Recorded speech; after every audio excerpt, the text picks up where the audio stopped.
Hope everyone's having a good day.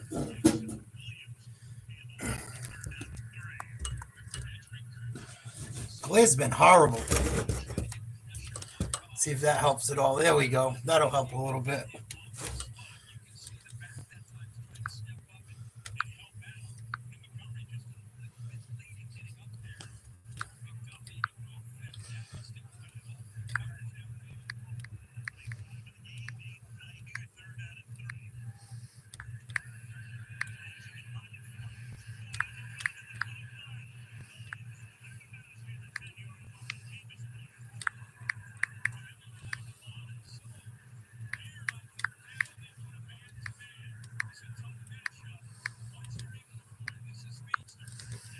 What's up, you guys? Little football tonight. Sorry, I came on a little bit later. I had some shit I had to do today. A few jobs. It is getting cold quick. Holy smokes. See if I get rid of that glare in this camera.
Oh, sorry. Trying to get rid of the glare.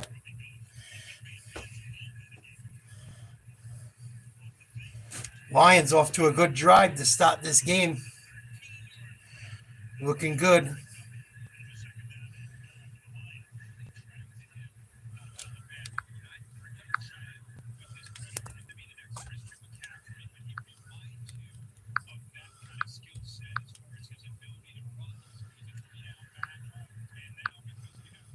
Messages should be good. Lions on the Packers 13-yard line. Goff, nice throw.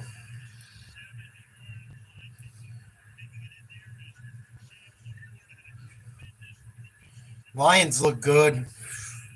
Wow.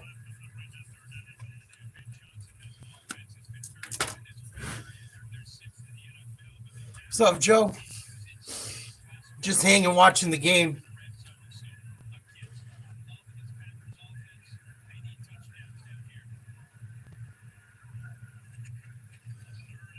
Third and goal. Incomplete. Flag. What's up, guys? What's up, Brandon?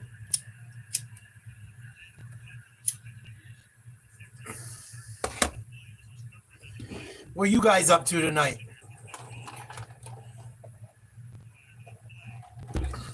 Thanks, Joe. We do a bunch of stuff. I'm just chilling out tonight. I usually do a daily talk show. But there ain't much to talk about. So I figured I'd hang out, watch the football game, shoot the shit with some of my subscribers, maybe meet some new people. It was cold today. Holy smokes. It is cold out where I live.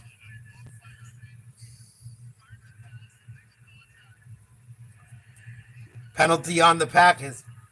You guys watching football tonight? What's everyone up to?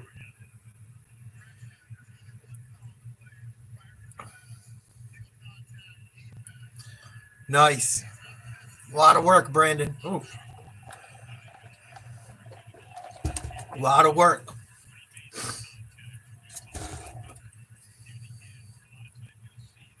I don't know what it's like to take care of 4. I know what it's like to take care of 2.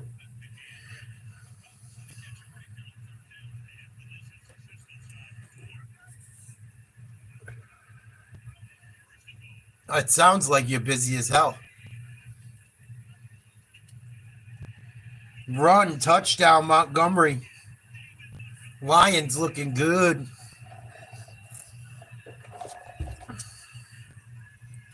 I got a feeling they're going to blow Green Bay out.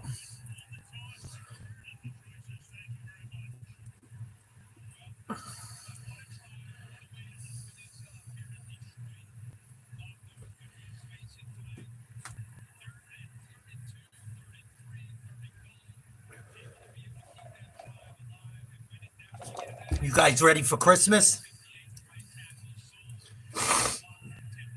What's everyone been up to? Christmas shopping? Making your Christmas list? What?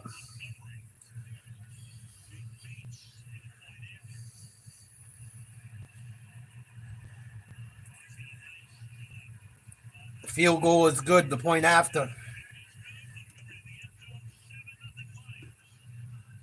Lions, man, they're on fire. Lions are on fire.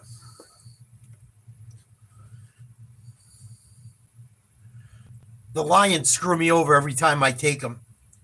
So I've been critical of the Lions, but they look really good. They look really good.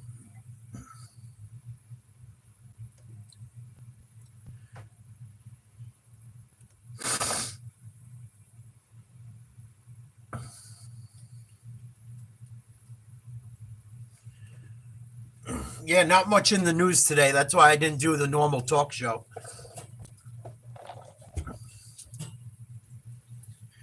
Crazy what's going on with that case in New York. They still haven't found that guy that shot the guy of the health company.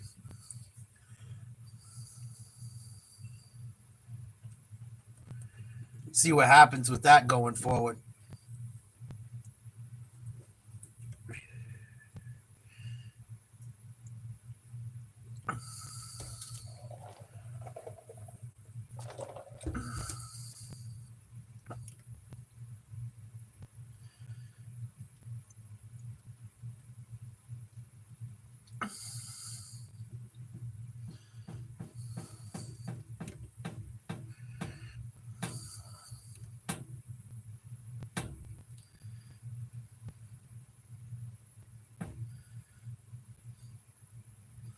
Yeah, not too much news going on, so I figured we'd hang out and watch the game for a little bit until it turns into a blowout. I hope it's not a blowout. I have a feeling it might be. Got a feeling this might be a game the Lions just end it early. All their games have been over early lately. They let the Bears hang around a little bit.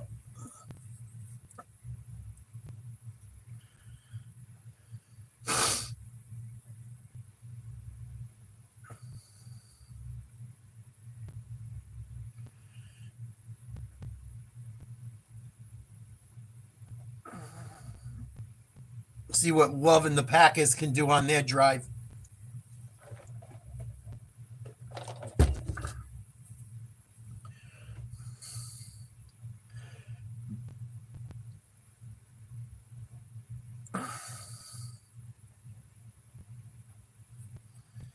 Lions kicking off. This is going to be a touchback out of the back of the end zone. This is a big game for both teams.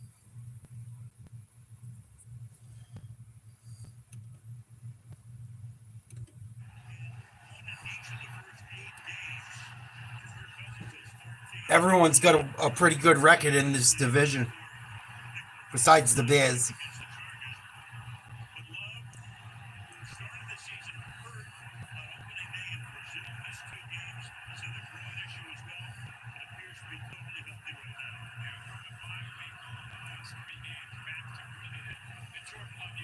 There we go. Jordan Love directly under center.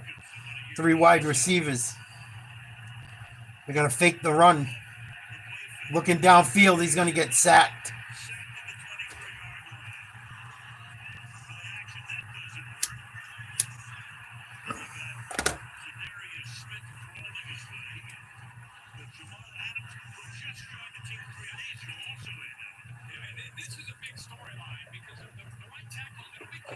Wow, that was too easy. Green Bay line better do better than that, or it's going to be a long game.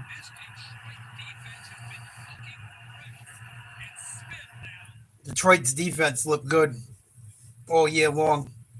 And they added Adams to their front this week.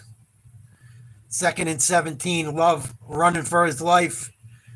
He's going to run for a gain of about 7.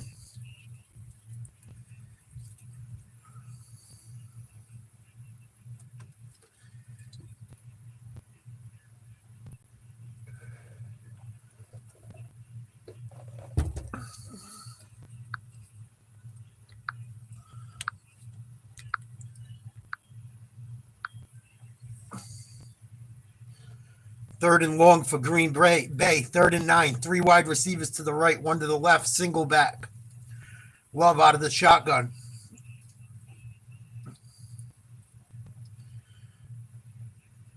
Detroit hits him as he throws, almost intercepted. This flag on the play. I think this one might be on the Lions. Pass interference on Reed. Whoever was covering Reed.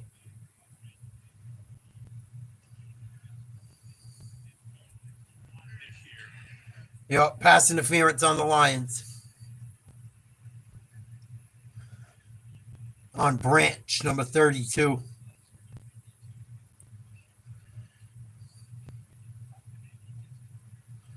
Oh, he held him. He grabbed him. Good call. 1st and 10 for the Packers at their own 45. Tight end in motion. They're going to run the ball. Tries to cut back. Maybe a gain of 1. A yard or 2. 7:55 to go in the first quarter.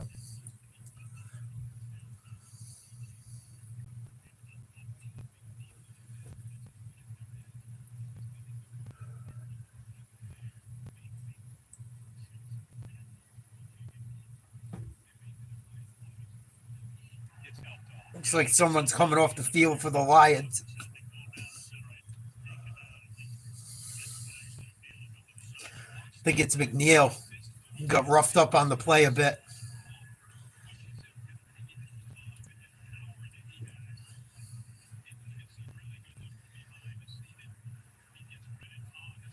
Some big boys on both lines. Wow.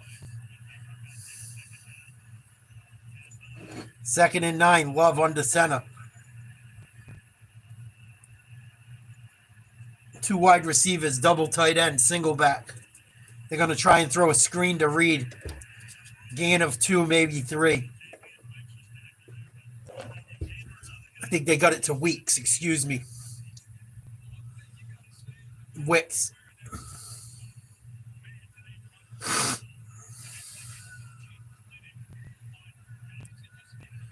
Third and 6, 7:09 to go.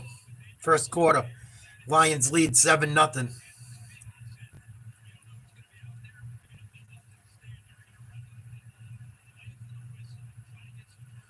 Love in the shotgun. Single back. 4 wide receivers. Throws one down the middle. He's got his man. He overthrew him a bit. Intended for Wicks. No flags to bring up 4th and 6. Lions defensive line's getting to Love. Packers got to do a better job of protecting their quarterback. He threw that one off his big back foot. Took a hit, too.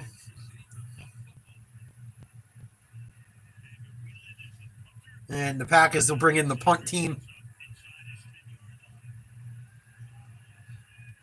Gets the kickoff.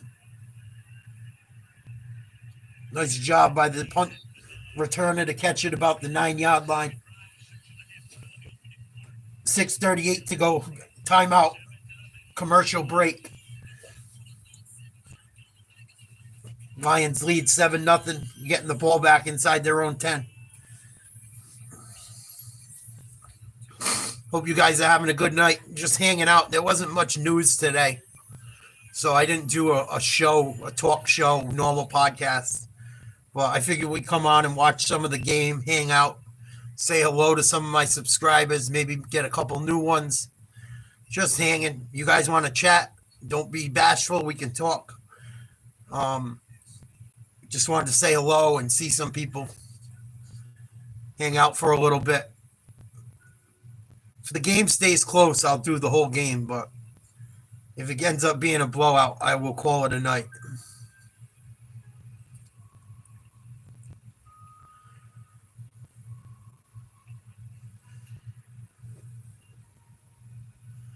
See what's going on in YouTube world today. Not too much. Not too much news. Isn't a bad thing. Isn't a bad thing.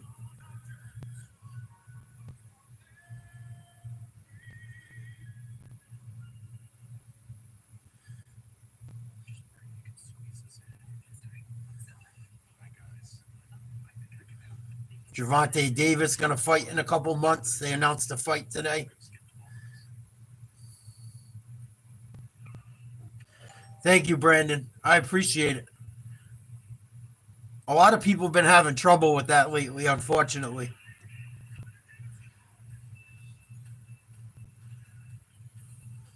It is what it is. I don't go crazy about it. I can't control what YouTube does and doesn't do. But I appreciate you coming and saying hello.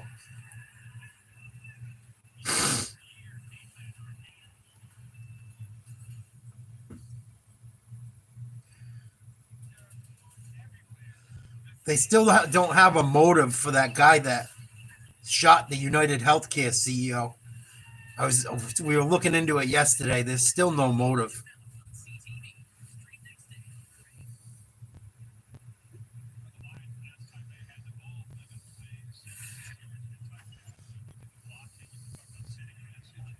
At halftime, maybe we'll look into it a little bit.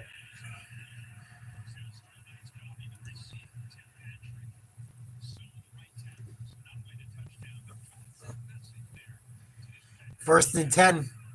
Goff under center. 3 wide receivers to the left. Tight end to the right. Gibbs up the middle, gain of 2.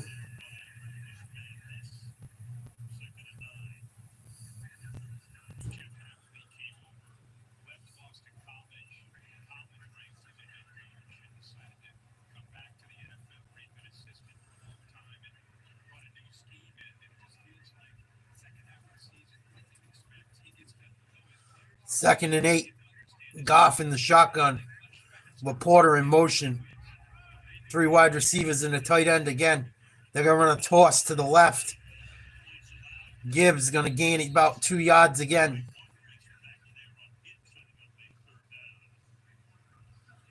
Probably be about 3rd and 6.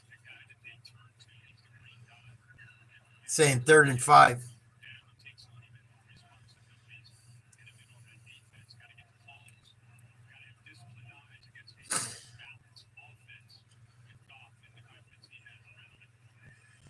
Packers need to stop. They can't let Detroit drive the field on them at all. What's up, Ura? Oh, Goff under trouble. He's going to be sacked. Brought down around his own 10-yard line. Good job by the Packers front 7. Detroit's going to have to punt.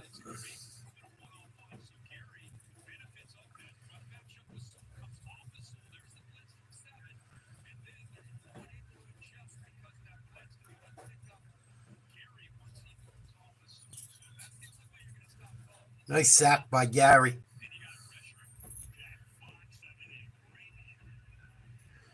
Detroit gets the punt off.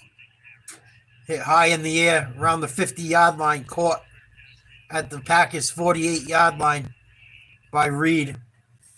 Packers got good field position here.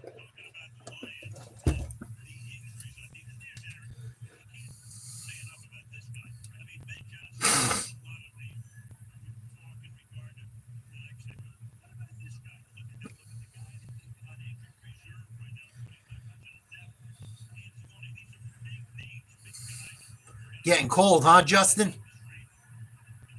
Pretty cold today.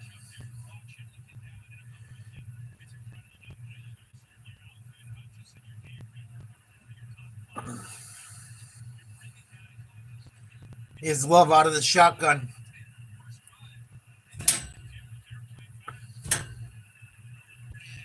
Pack is going to run it up the middle. Gain of about 5.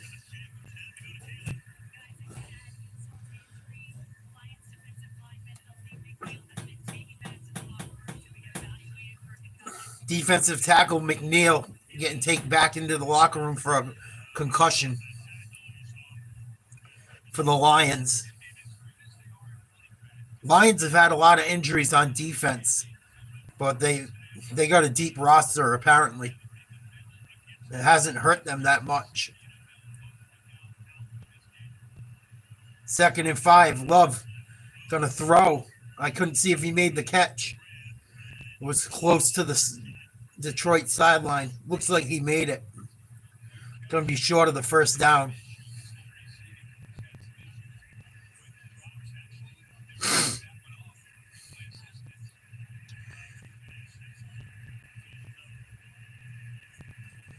And they're going to say, no, there was no catch.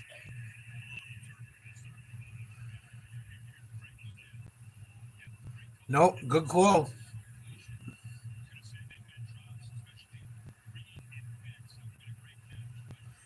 So we got 3rd and 5 instead of 3rd and 1. Love in the shotgun, trips right. Single wide receiver to the left. Single running back. Love making a change at the line. Change in coverage. Love back to pass. He's under trouble. He's running. Hit as he throws. He got planted. Wow. Incomplete.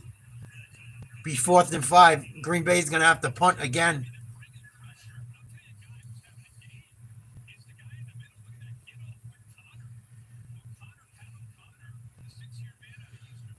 And Love took a pretty good lick on that one.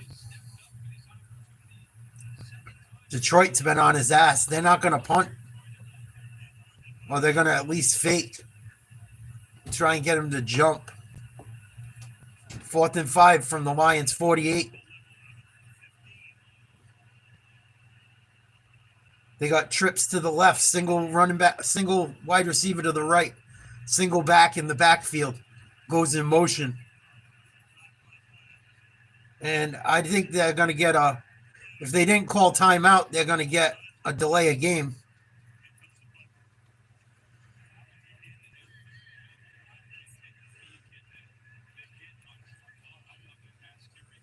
And the Packers take a delay of game. They might have took that one on purpose. Hell yeah, it's freezing out tonight, just. Freezing. I put my garbage out. I said, holy shit. Getting cold.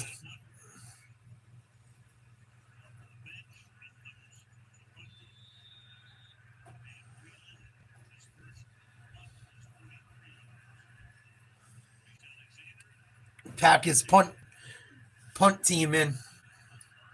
Whelan gets the kick off. Looks like a pretty good punt. Fair catch around the 11-yard line.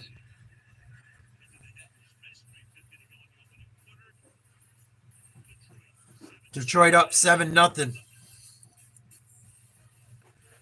3 minutes, 50 seconds to go in the first quarter. Excuse me. Ah, shit.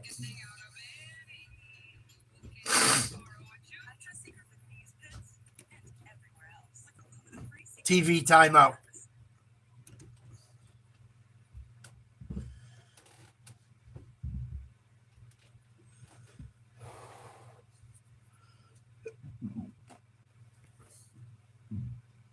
Oh, shit. You guys getting excited for Christmas or what? No one gives a shit anymore? Christmas is my favorite holiday.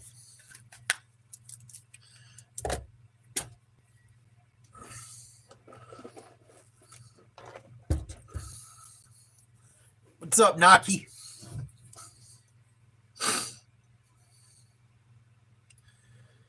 What up, Easy?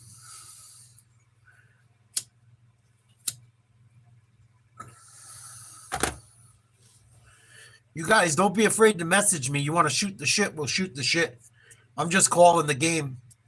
I was gonna do a talk. I was gonna do our normal podcast, but it's not a lot to talk about tonight. Really. Um, they're still looking for that guy we were investigating yesterday, and the politics are cooling down a little bit. So, and I had to work for a little bit today, so I didn't get to research as much as I would have liked. So you're stuck with sports and hanging out. We'll see. Maybe something will happen throughout the night. What's up, Kai? Hanging in there. How are you feeling? Yeah, there's a chance for it, Just. There's certainly a chance for it.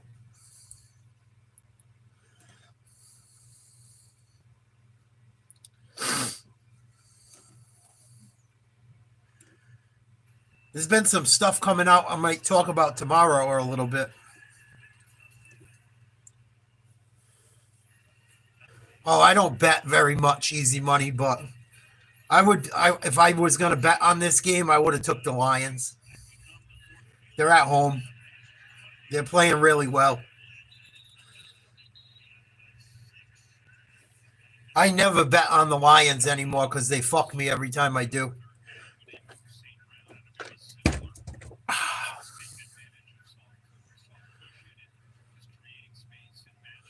Yeah, I guess there's a chance for a big storm coming in very soon. I know Buffalo and upstate's been getting pounded. 2nd and 4 for the Lions. Goff on the run. Going to try and throw it away. And he does. It'll be 3rd and 4.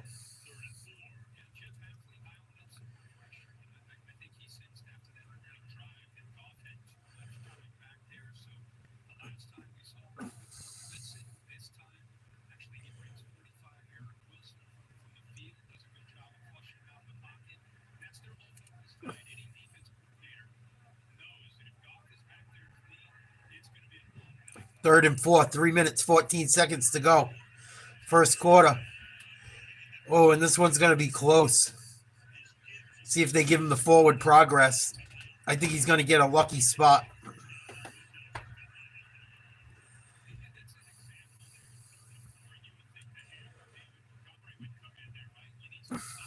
Look at the replay.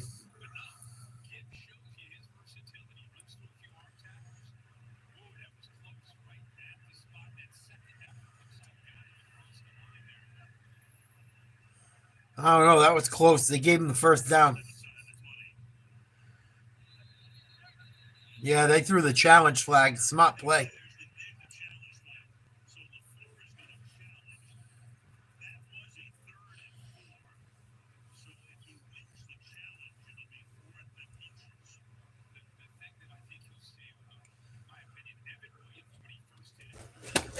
Oh. Shit.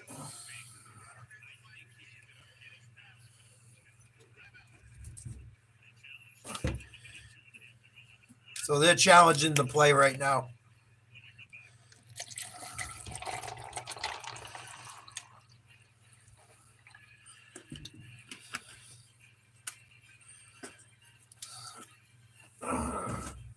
I'm from America.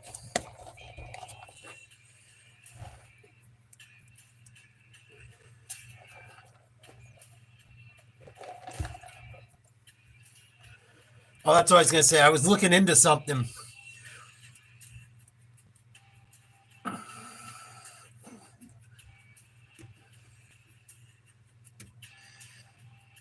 What the hell's the guy's name?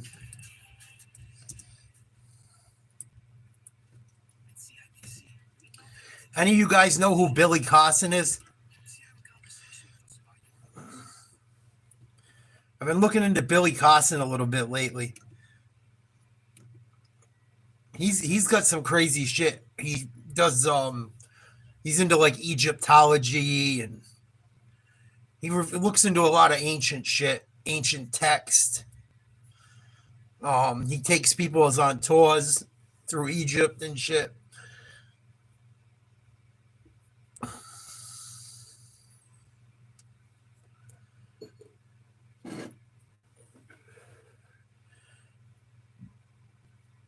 Well, there's some stuff coming out about him doing some shit to people that's not really cool. And some other things. But he may have opened a bag of worms for himself recently. I have to do more research on it, but he may have caught himself in some shit. Nice, Kenneth. That sounds awesome. I hope you had fun.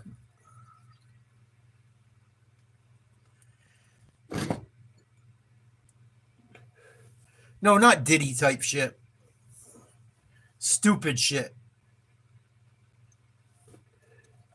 Yeah, he does shit on Discovery Channel a little bit. He's a black dude.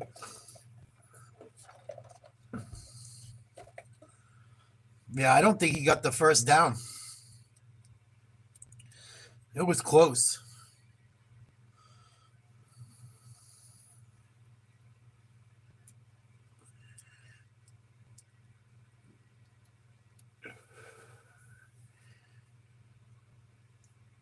They gave him the first. Here they go, running. Gibbs, no gain.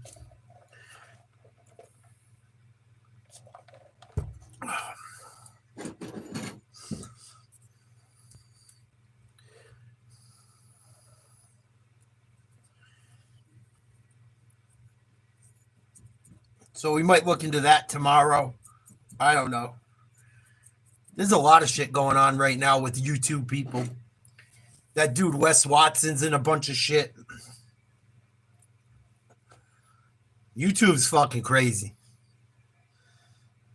YouTube's crazy. Another run by the Lions, gain of about 6.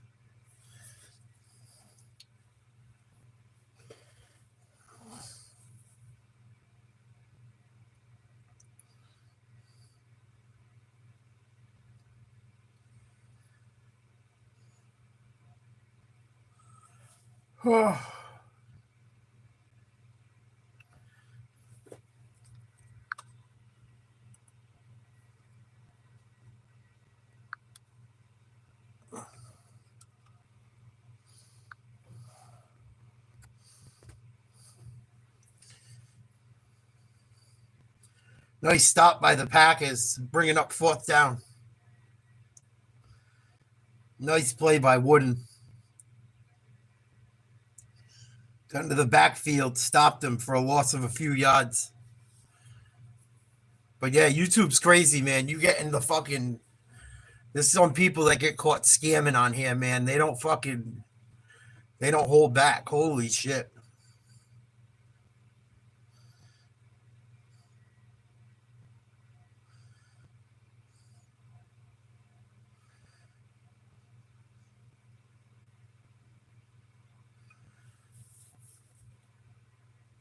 That dude's been getting ripped apart lately.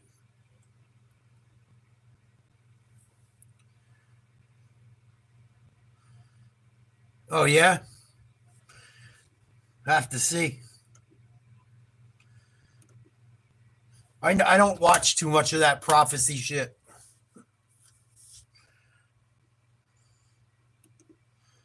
I take that shit with a grain of salt.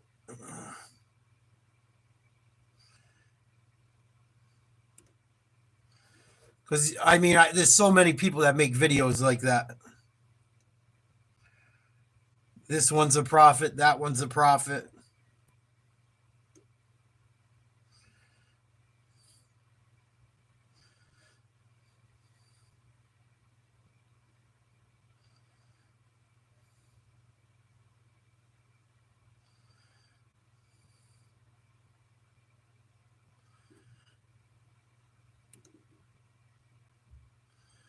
Another timeout in the game.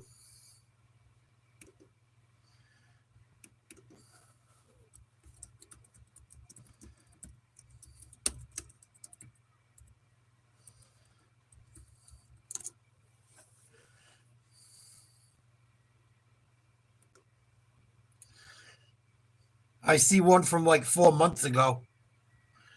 Joseph Z.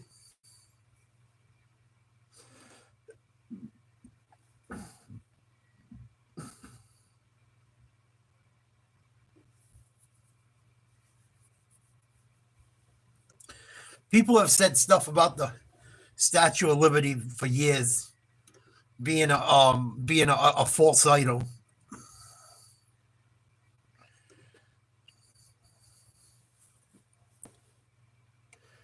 I don't really worry about that shit, Kenneth. When God comes, I'm ready to go. In all honesty. Please, Lord, take me with you. There's nothing the world really has to offer me that I could care about anymore. I'm just being honest. Not that heaven can't provide.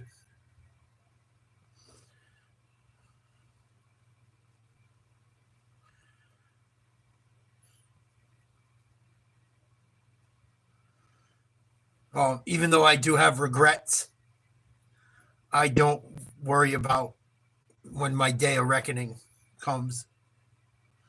It's not something I worry about. Or how it's going to happen.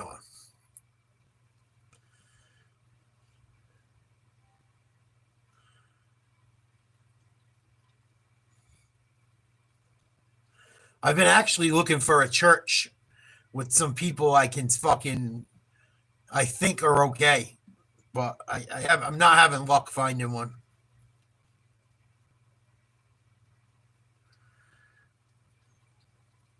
I don't really want to go back to the Catholic Church. I don't like the shit they've done over the years. I don't like the other churches that dog shit out. You know, that's one thing I don't like of that Christians do. If you know anything about religion, Christianity, Judaism, and Islam are all very close to one another. They're all very close. They all talk about very similar things. There's little things each of them don't believe about the next. But if you did some research on them, they're a lot more similar than they are unalike. So when people start saying there's only one way, I can't be bothered with it. It's a timeout. The Packers got the ball back.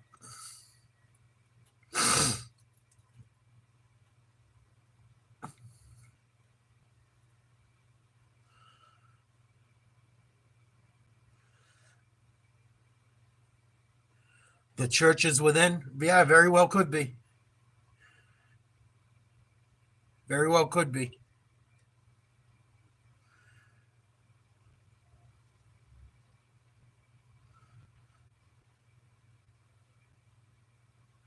I just would like to find a church to go to and meet some nice people. That's what I would like.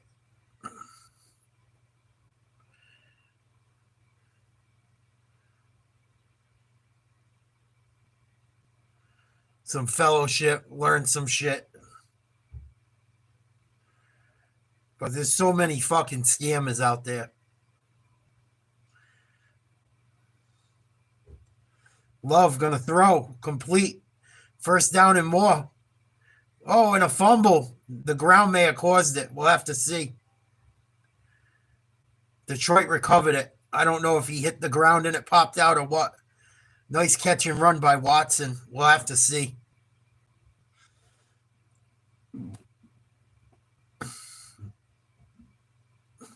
That would be a shame. Here's the replay.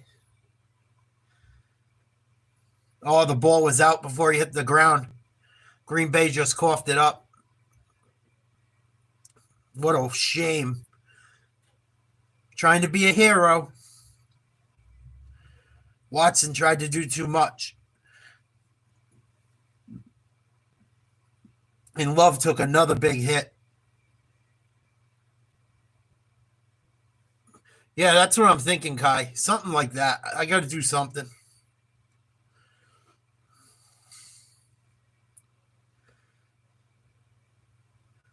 First down. They're going to throw to the tight end, Laporta, in traffic. Nice catch right around the first down marker. This is like, I have a lot of questions that no one can answer. And or people try to answer that. I think there's some things that we'll just never know. And for people to try and answer them, I think it's kind of ego, like an ego thing.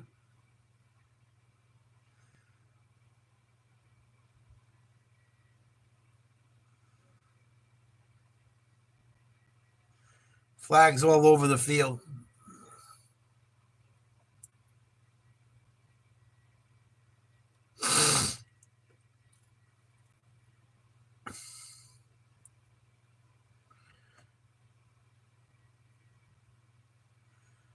Unnecessary roughness on Green Bay. 15-yard penalty.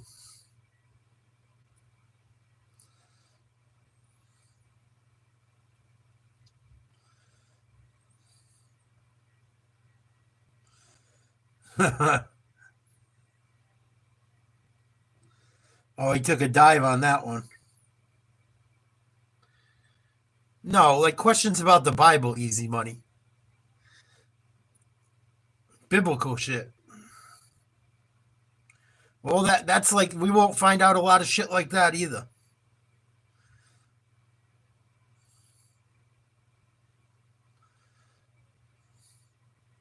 Like JFK.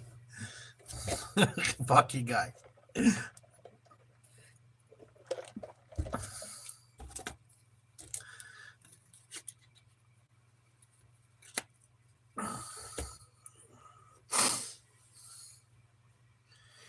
Yeah, that's what I mean, Kai.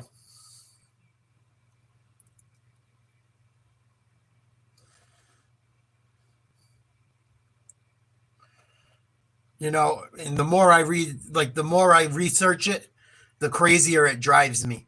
Like, so it's like I kind of given up on trying to find the answers to it.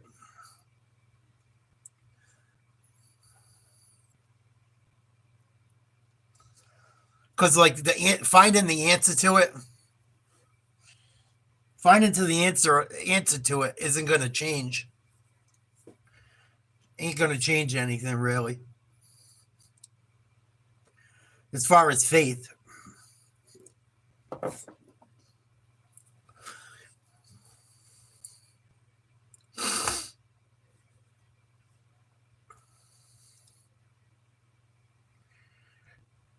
Is the Lions back to pass?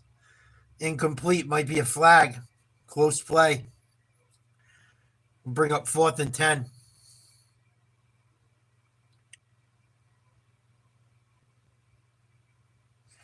Because you can like bust out the Bible and interpret anything the way you want.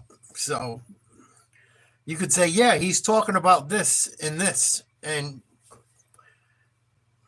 you know, there's no fucking proof that it's, you know, you can do it with so many things.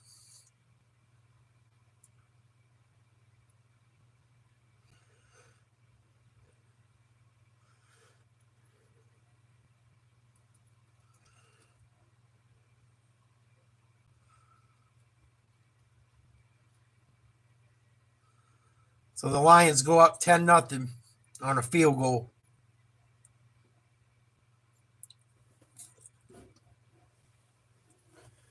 Yeah, right.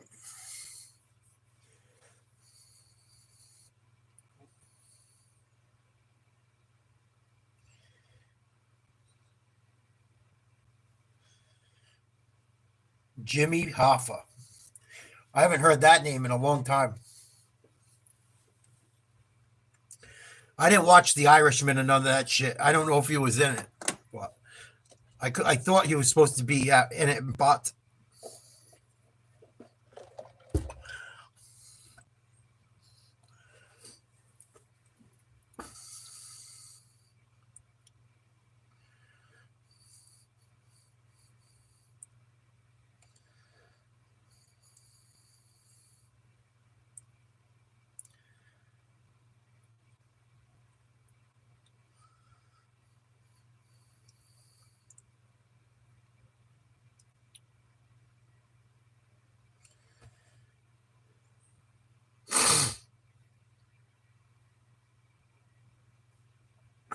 yeah, it was some mob shit probably.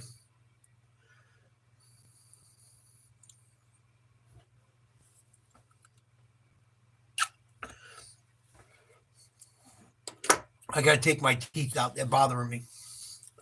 I've had them in all day. Oh, I think Jimmy Hoffa played a part in the unions and getting Kennedy elected, if I'm not mistaken.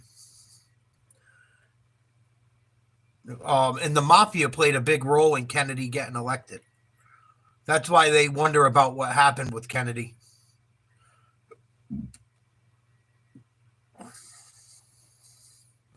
There was a lot of people mad at Kennedy when that shit happened.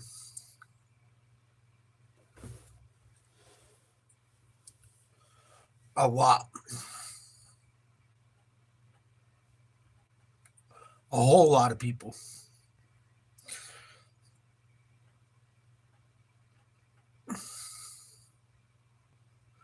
You know, you had Bobby Kennedy go after the mafia. The mafia ran all the unions and told everyone to go vote for Kennedy. And then you have Bobby Kennedy go after the mafia, who helped them all get elected. You also have Kennedy's father, who was a bootlegger for years.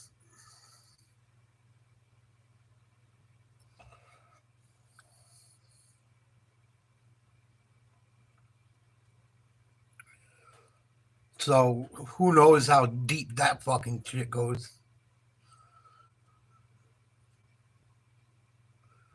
Then you also got people got mad at Kennedy because he was going to expose a bunch of shit.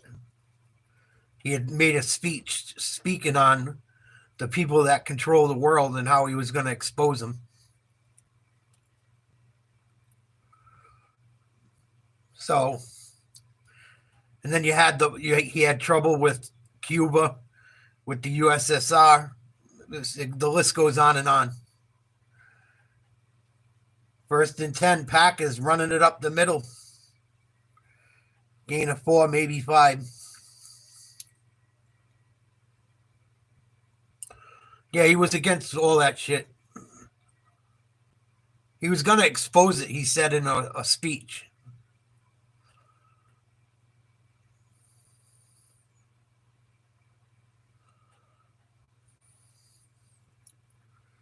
$12:32 to go in the first half. Lions up 10-0. Second and 6 from the Green Bay 35. Green Bay going to run again. Jacobs got a head of steam across the 50-yard line, out of bounds, first down. Green Bay.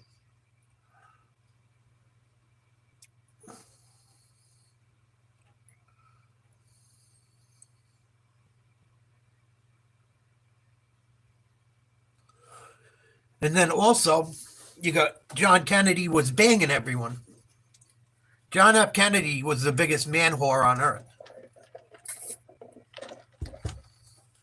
They passed poor Marilyn Monroe around like a piece of meat. Another run by Green Bay up the middle. Wilson with the carry this time.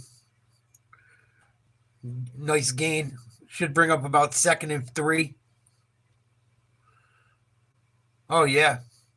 John Kennedy was a wicked man whore. Wicked. Oh, yeah. He was fucking everything. Especially him and Marilyn Him and Marilyn Monroe. Marilyn Monroe was passed around that fucking all of entertainment and that poor girl was. I think she was used. Who knows? She could have been a fucking asset. For all people know. No, they never teach you the real shit, Kai. But yeah, he had a picture of Marilyn Monroe in his bathroom. Signed.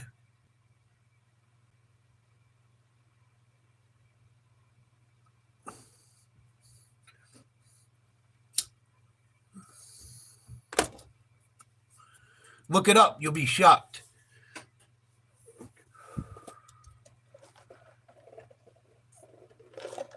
But he was tied up with the mob and shit, unions, all kinds of shit. That's why they can't figure out who did it. Well, they won't tell us anyway. Marilyn Monroe could have been a spy for all we know. Exactly.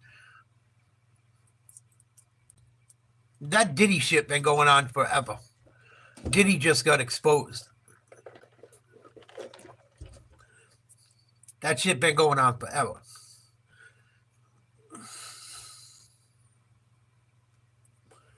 Why they want him or had enough finally, I don't know. But it's not something new.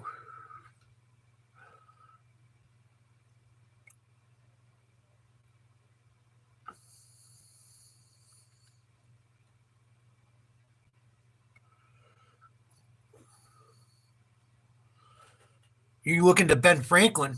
Ben Franklin might have been a fucking serial killer. When they went and checked out underneath this foundation, they found all kinds of bodies.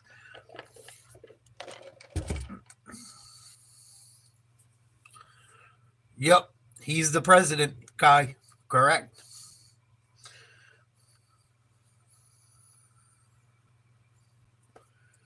Second and 3 for Green Bay. Run it up the middle.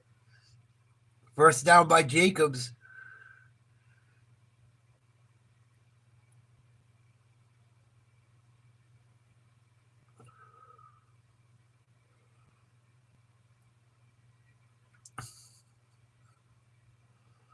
Green Bay got an offensive lineman going out of the game. Ryan looks like he's banged up.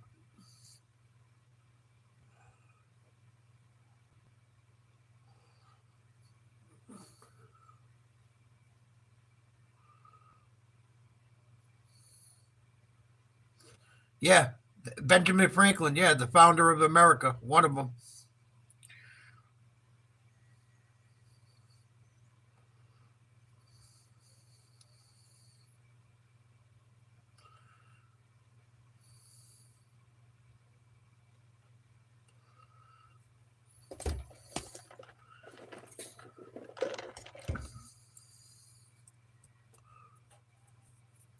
I don't know if it's true. I've read about it.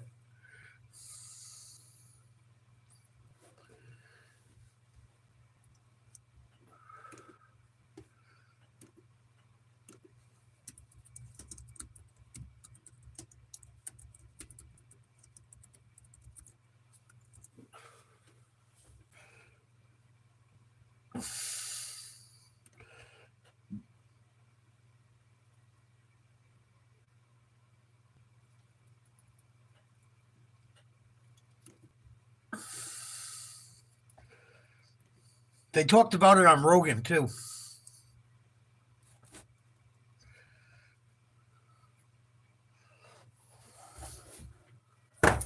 Yeah, I'll show you. You learn something every day at Nate's Live Talk.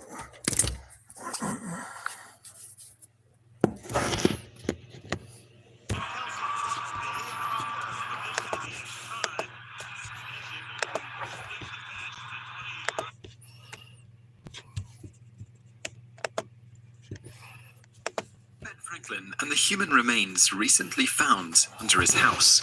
For 18 years, Ben Franklin, the great American inventor, diplomat, and signer of the Declaration of Independence, was a tenant in a beautiful four-story Georgian house at 36 Craven Street in London, mere blocks from the River Thames.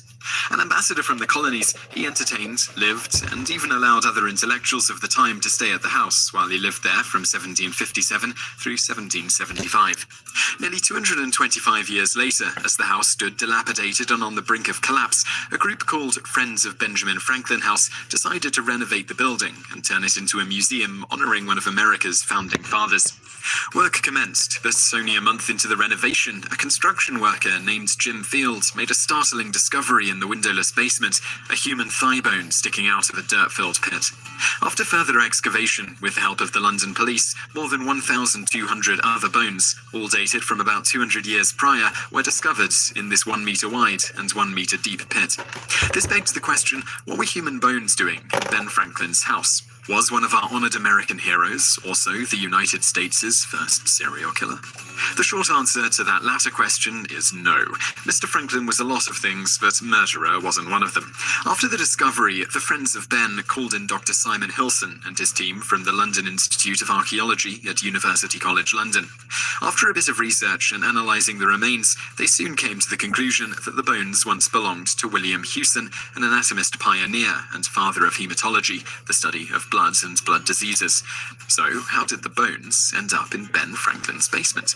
While studying at the University of Edinburgh in 1761 and 1762, the same university where Arthur Conan Doyle served as a clerk for Joseph Bell a little over 100 years later, with Bell becoming one of the individuals the character of Sherlock Holmes was based on, William Hewson caught the attention of the Scottish scientists and surgeons, the Hunter brothers.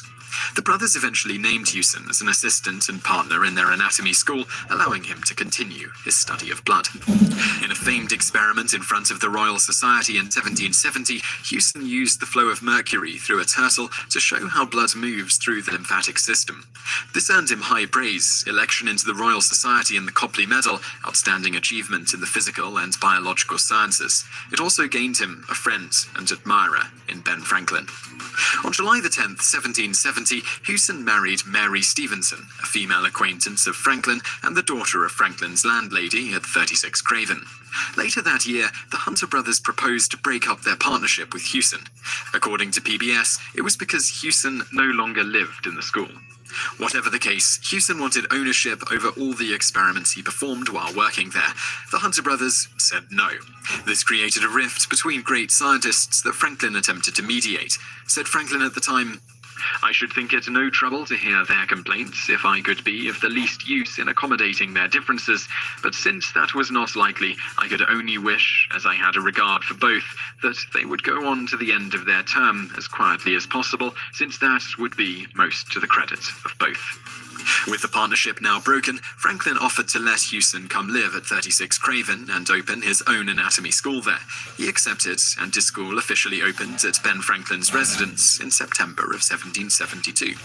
Among the bones found in 1998 at 36 Craven were the remains of 15 different people, adults and children.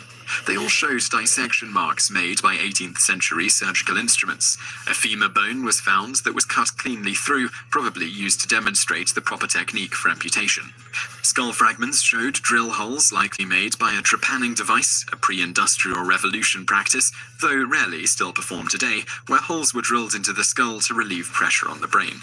Additionally, excavators found remains of several different kinds of animals, horses, cows, pigs, and even a turtle spine. It was clear that these remains were being used for medical and scientific study, but why didn't Hewson properly dispose of them? Why was he going to great lengths to hide what he was doing? And where did these human remains come from?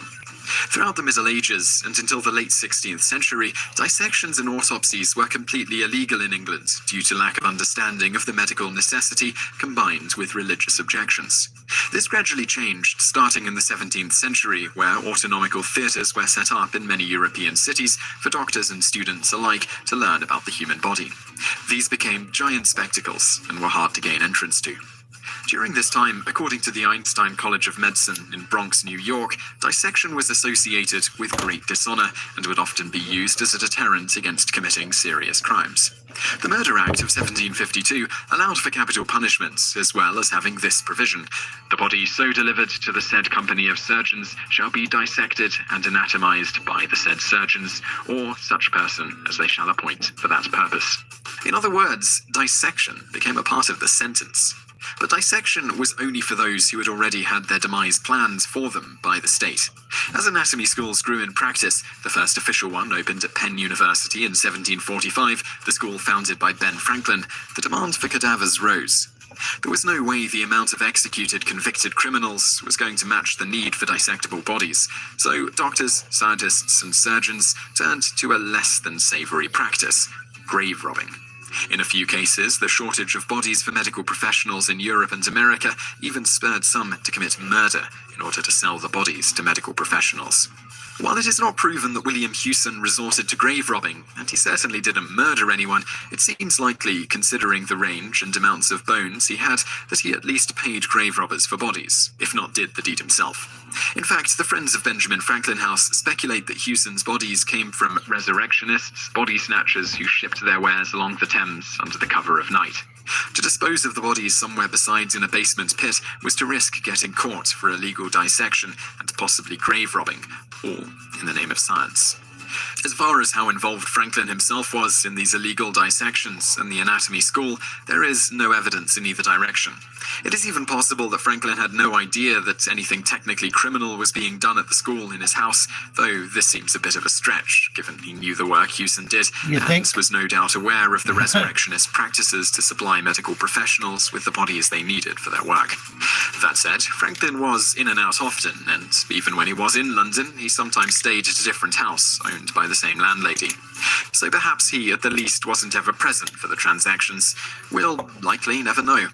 While the means with which Hewson acquired at least some of the bodies were likely illegal, the work he did was important. From 1772 to his death 2 years later, William Hewson made several discoveries related to the human body. He became the first person to observe lymphocytes production in the thymus and spleen. He became the first to describe clearly the three components of blood: red blood cells, white blood cells, and plasma. He correctly reported that red blood cells... Yeah, who cares if they fucking broke the law? It's all good. That's what I mean. Who knows? Who the hell knows? This is one shaped, unlike his contemporaries who thought the cell was... Sorry, this is one person telling you it was this other guy and there was no murders. And it was okay in the name of science. You look at other reports, they'll say other things. Let's see what Rogan and them said.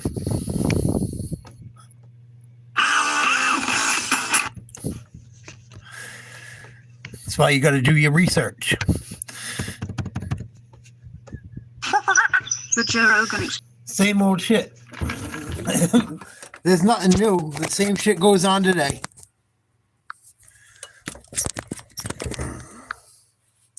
Same shit goes on today.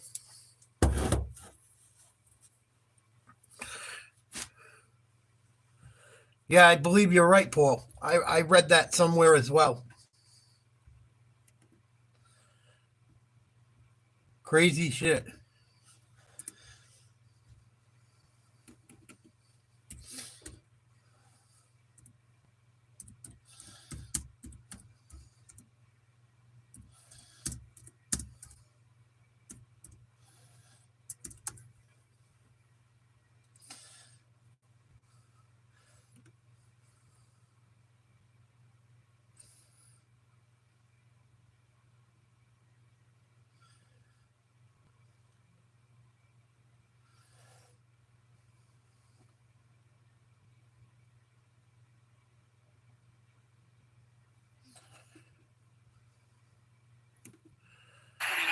Coming up, 20-yard gain.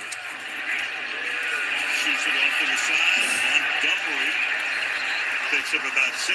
We go to Kaylee. Guys, Packers defensive lineman Lucas Van Ness left the field earlier, and we didn't know why. Turns out he injured his right thumb, and we saw him in the X-ray room looking absolutely distraught. He's come back to the sideline. Packers scored a touchdown. It's 10-7. Has a very strong tape job on top of his right Lions got the ball. 4 minutes to go. They're on the Packers 37. Minutes ago, second down and 5 now for Detroit. From the 37. Changing the play at the line. And then lost one and incomplete. Incomplete pass, 3rd and 5. What up, Jet? Valentine covering up, keeping on the same page, 3rd and 5. But there's a lot of shit. Like, who's to say Ben Franklin was up to nothing fucking funny 200 years later? Who the hell's to say? Oh, yeah, he had this buddy that did this and that and yada, yada, yada. You never know. Hanging in there, Jet. Very cold up here today. Here's Goff, 3rd and 5. Hits his running back, 1st down.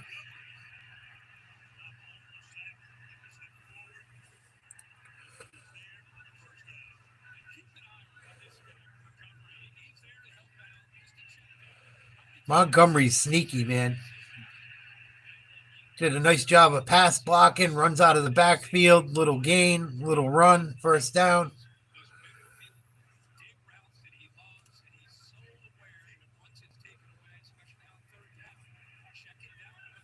First and 10 again for Detroit from the 31 of Green Bay.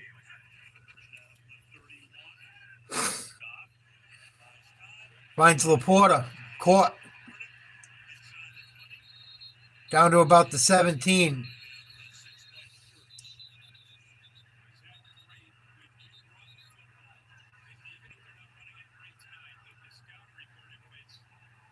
Things are getting chippy.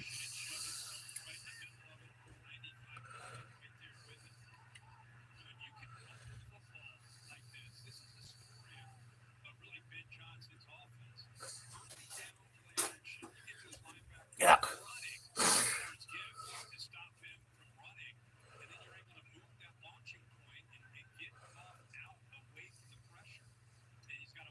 See if they take it down to the 2-minute warning or they get a playoff.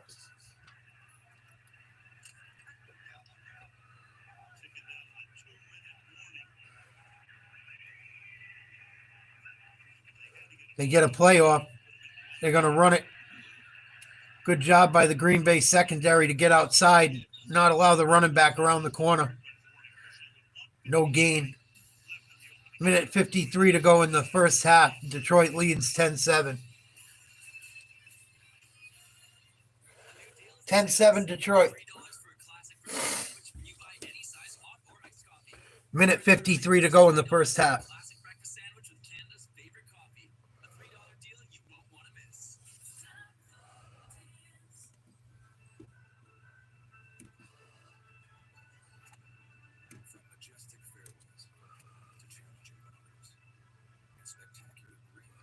Huh.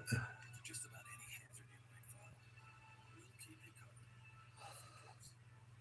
From cargo liners, bump step, floor liners, and more. Nothing protects like WeatherTech. Order the ultimate protection for your vehicle at WeatherTech.ca.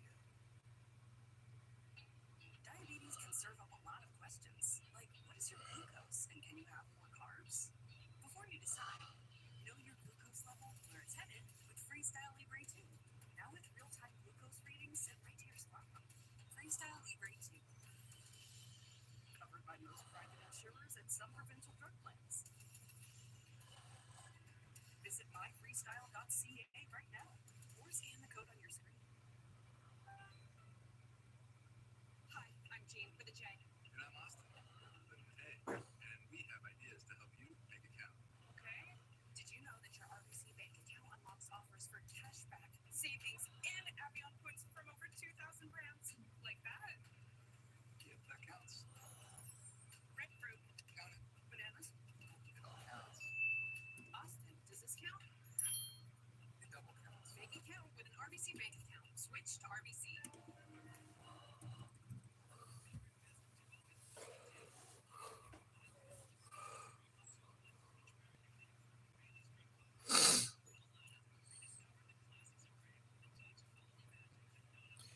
Yeah, it's up for grabs this year. Who knows who's going to be in the Super Bowl? No team is really like. There's a lot of good teams, but it's like there's no one that really is like head and shoulders above the rest.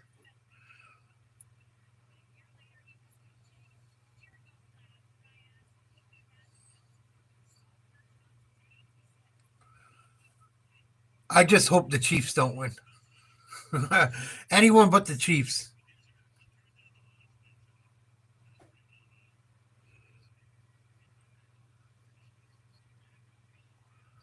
Anyone but the Chiefs. I don't want to see Taylor fucking Swift out there congratulating again, celebrating.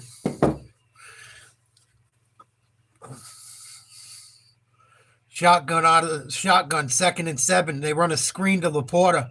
Full head of steam. First down inside the 5, down to about the 3. Lions are going in.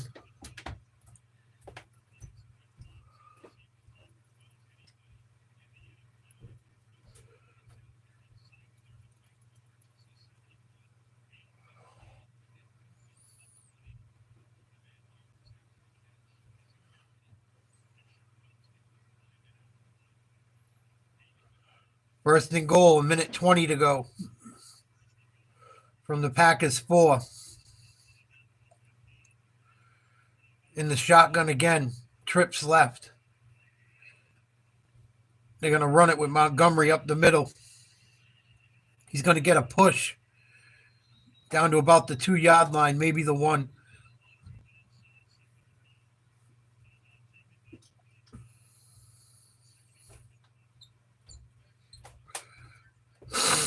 It very well could be, Jet. It could be. You got to worry about Buffalo, though. Buffalo's hot.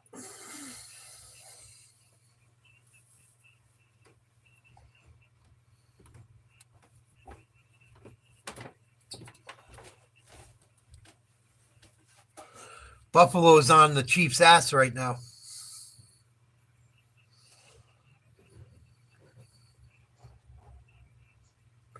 Yeah, I can't watch blowouts either, Kenneth. That's why I usually close them out. If a team gets up like 3 touchdowns, I'm done. Looks like Goff might have got in. They signal touchdown. They're going to have to review it anyway.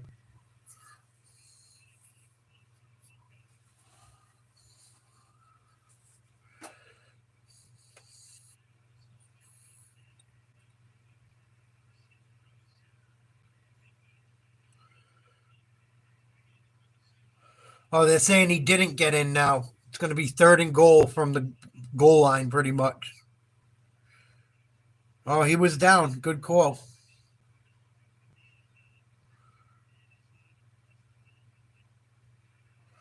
Where was the ball? Nope, good call.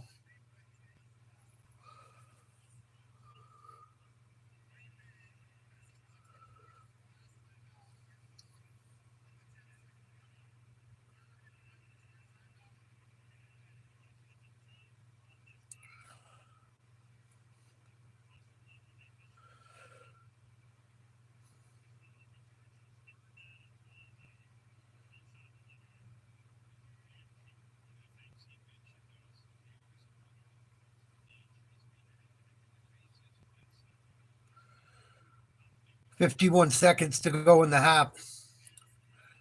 Be 3rd and goal from the 1-inch line."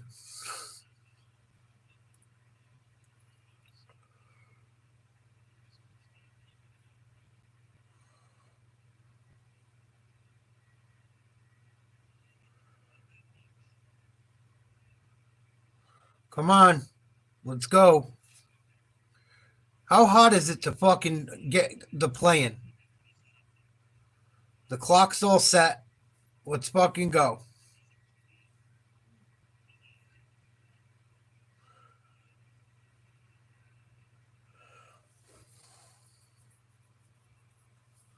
Refs are waiting on something.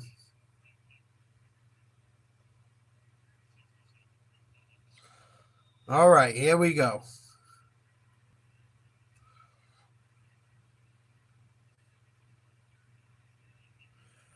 One minute to go. 3rd and goal from the 1 foot line. They're going to run it. Stuffed. What a job. What a great job by the defensive front of Green Bay. Gary in there. McDuffie. Montgomery got destroyed. Good job of the whole team got in there and just ran him over. Wow, I hope he's okay. He got folded up. Oh, man, he took a nasty hit at the end. He's lucky he didn't break his knees. 4th and goal, 25 seconds left. They're going to run the clock down, take a timeout. Or they're going to kick a field goal. They're going to take a timeout. I thought they might have took a penalty just to back up for the kicker.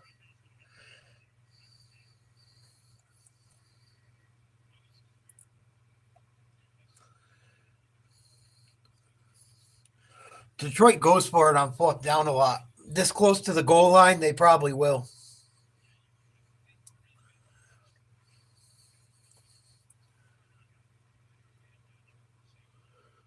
I believe Green Bay gets the ball at half.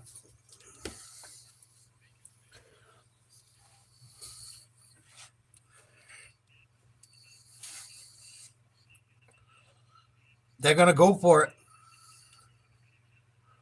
4th and goal from the 2-yard line. 14 seconds to go. Man in motion. Goff throws, finds his man out of the backfield. Gibbs, touchdown.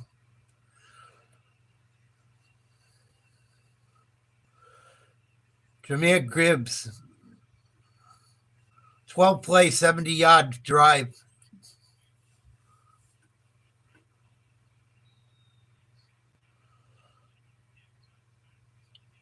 That hurts. Green Bay put all that energy out to try and stop him. Extra point, if it's good, we'll put them up by 10.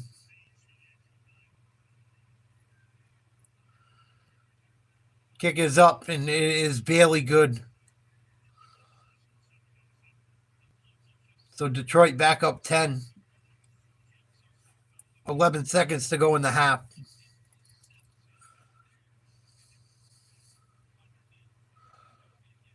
Too easy. Too freaking easy.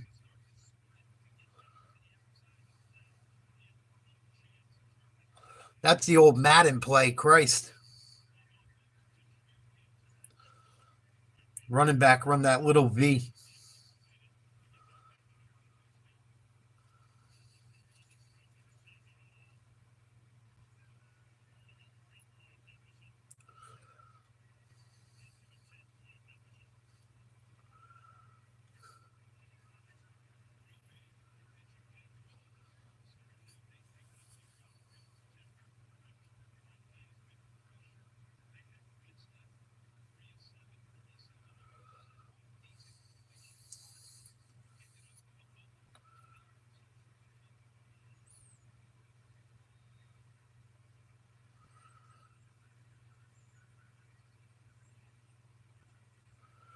Here's the kickoff.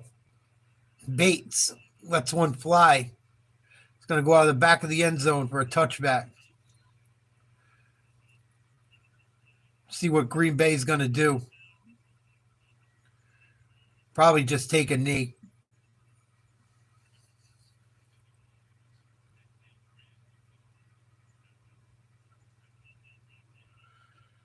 That fumble's going to come back to bite Green Bay in the ass. Turnovers always cost you. Always cost you.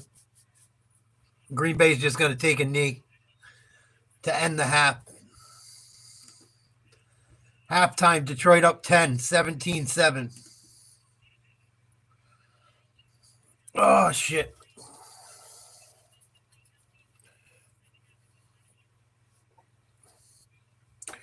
Let's see if there's any news out about that shooting we were looking into yesterday. Not much news has come out about it. that we didn't find out on our own already.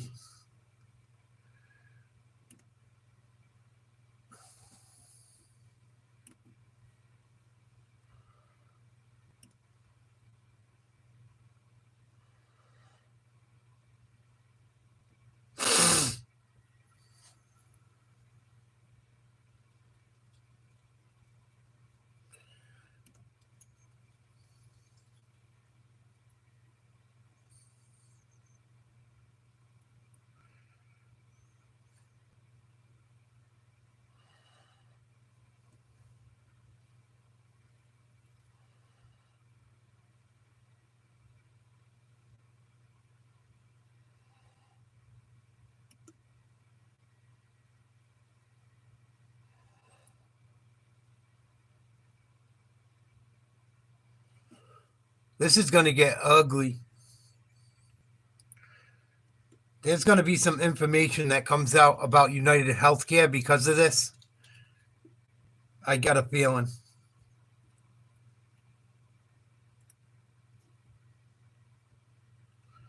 I got a feeling.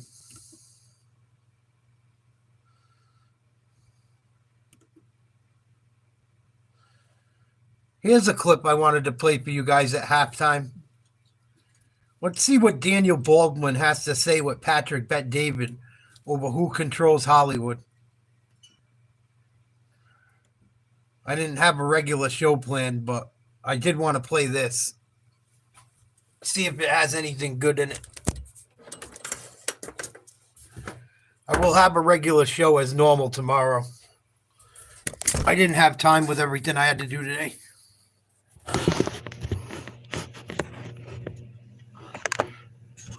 Politically, would you put Billy far left, then Alec, then Stephen, then you? Is that kind of how you would put it? If it was to say like where everybody lies? Because Alec doesn't give me vibes of a far left guy. Well, you know, I mean, and then he goes to Turin at the Turin Film Festival, accepting the Lifetime Award a few days ago, and says that the people on the right and the people of America are misinformed and they're not in the reality of. Why? Because we don't agree with you? I mean, I would never allow an election to affect whether I love my brother Alec and affect my relationship with him. Whereas he has absolutely allowed that to occur in the family with myself and other members. Billy and I were really close, and although we butt heads and he lost, we didn't go so far that we weren't talking, but it was a real strain on our relationship. And then Stephen, I think he straddles the line because there's a part of Stephen that believes religiously, in particular, what he believes as a born-again Christian, and that what Trump has said. Now, again, I'm taking everything out of what the person personally is about. You go all the way back to JFK, and there's tunnels cut under the White House, and Marilyn Monroe, and who killed her. I mean, we could go on and on and on with all the conspiracies and things about infidelity, and from every president, Jimmy Carter, the greatest man to ever be president, as a man. And not as a president. So, I think Alec and Billy are neck and neck. I think Alec has learned to keep his mouth shut a little bit more right now. He's had a rough couple of years, going on for him, and unjustifiably so. I mean, he for sure, what happened with him was a travesty, and really was sad for him because he deep down is a human being and a good guy. He's a good guy. He's got a big mouth, so. He puts it out there just like I do, but we don't agree. Billy and I, we don't agree at all politically. I mean, Billy believes that the reasons why Billy that I heard can't stand Trump have a lot to do with personal things that he has towards Trump. Are any of them the guys that we want to be our Boy Scout leaders and raising our children? Probably not. Probably not, because it's a terrible job to have. And I think what's required to be president, you have to almost be, you have to be George Bush Sr. You have to be the former head of the CIA, that you have that kind of cold blood running through your veins, that you're willing to do the things that you have to do to run a conglomerate the size of this internationally, the way we do, with war and life and death decisions and so on and so forth. I mean, I don't envy anybody that has that job. But Stevie is my biggest puzzle this year, because as much as I thought he was an ally and it was all behind Trump, to the expense of his relationship with a couple of his brothers, Now he's kind of, he's back in the game in Hollywood. He doesn't really want to say too much bad about him because, believe me, I'm not going to get hired for a TV series that shoots in Hollywood, a network television show. I would have to be a producer that I was really good friends with because of my stance about the president, because I've gone against a lot of these people. And I have a few theories about why they're so adamant and why that would exist. But we can go into that if you want to. Yeah, I mean, a part with you've been in the world for a while. The whole family's been in the world for a while with Hollywood. The dark side of it that we keep hearing about. Stephen gave his perspective of it, what he sees, what he hears, what he's witnessed. And when you have a family name like this that people follow. What have you seen happen with Hollywood over the years, or has it always been evil like Steven said it? So it's always been not to the level, I think. I mean, it's got more. Just look at television. Let's use television as a microscope. Archie Bunker, All in the Family, and the things that they would talk about, and the things they would hint at, and racism and stuff that came out, trying to be done in a humorous way. If you go and watch a TV commercial in England, you can see full frontal breast of a woman, and as long as it's done for a reason. If you were talking about making sure you get a mammogram, they'll show the woman's nipple the whole bit. Here, oh my God, you could never show that on TV, but you can lop someone's head off with a sword with blood shooting it out on Dexter, Right. and stab a woman. You can take Grand Theft Auto and rape someone in a game that your kids are playing online. Do you know the one most common thing that the school shooting kids have in common? They all play one of three games. Every single one of them played Grand Theft Auto, Call of Duty, or Fortnite. Those three. Every single shooter. Of course they do. Go through it. Take a look. Look at how he's looking up right now. He's fact checking me. Come on, baby. Why? So take a look at it. You're walking into a building and you're going, and you're shooting everything that moves. And after you do it 100, 200, 5,000, 20,000, you become so numb to the idea that you just shoot what you see in that room. And so those games are awful for your kids to be involved in. They condone murder. They condone, they're bad games, man, I'm telling you. But the question about Hollywood, what's happened is we've become desensitized about what we're willing to accept. That's what I think has happened. We've become desensitized about, look at Diddy, for instance. Let's take a look at him. Let's take a look at, he has videos.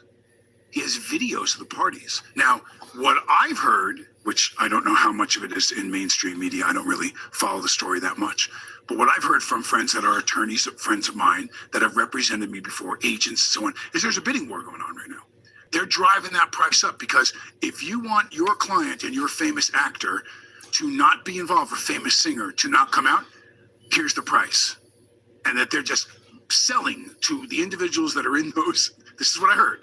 They're selling those videos. So if you're Tommy X, and Tommy X is a big movie star, and he was at some of the Diddy parties, he was in one of those bedrooms with 3 other men, and he's happily married to a woman, and blah. Tommy doesn't want that video to come out. He does not want it to come out. Same thing for Jeffrey Epstein. Now, the interesting thing about the Epstein and the theory about Epstein is we know he filmed people for sure on that island. He has a lot of movies, a lot of films of people that are very, very powerful political figures, and entertainers, business people. So, do you really believe that Jeffrey Epstein killed himself? And of course not. Of course not. No. Okay, so there's other theories that he's in Lebanon. He never died at all. That having the weight of owning those films right now over people. So will Donald Trump release those films? I believe Donald Trump probably has a lot of friends that are in those videos too. I don't know if it behooves him to release them either. But what happens if iconic African Americans or iconic Japanese Americans or iconic Anglo Americans, former presidents, so what happens if they're in those videos? What does that do to the herding of the sheep? Because I believe that's exactly what we're experiencing. We're all being pushed in a certain direction because when I sat with my brother Alec and my father and I watched Cronkite, and we sat and watched those news programs, and Cronkite reported the news, I believe that Cronkite was wholeheartedly reporting what he believed were true facts to the audience. I do not believe that anymore at all. I believe it's very agenda driven. I believe that they actually edit footage. They do things to whatever it is who they're working for and driving them that way. This happened in this election. Never, ever has it happened more than happened in this last election. I mean, 60 Minutes, the edits they did. Oh my God, they took, you legally can't even do that. I mean, no one's going to say anything about it. No one's going to say anything about it. Do you think there's a part of it where it's the reason why they're losing credibility the way they have, where, the way they lost was incredibly embarrassing to lose all 7 states, and you had $1 billion+ that you spent paying celebrities to endorse you, and they're like, you know what, we're done. We don't want to buy this stuff anymore. You're just fake, and they're losing their credibility. Because it just seems like, look at this election where, Trump went on all these podcasts, and podcasts have more credibility than mainstream media. One went on all the mainstream places, the other one went on podcasts, and he ended up winning by a landslide.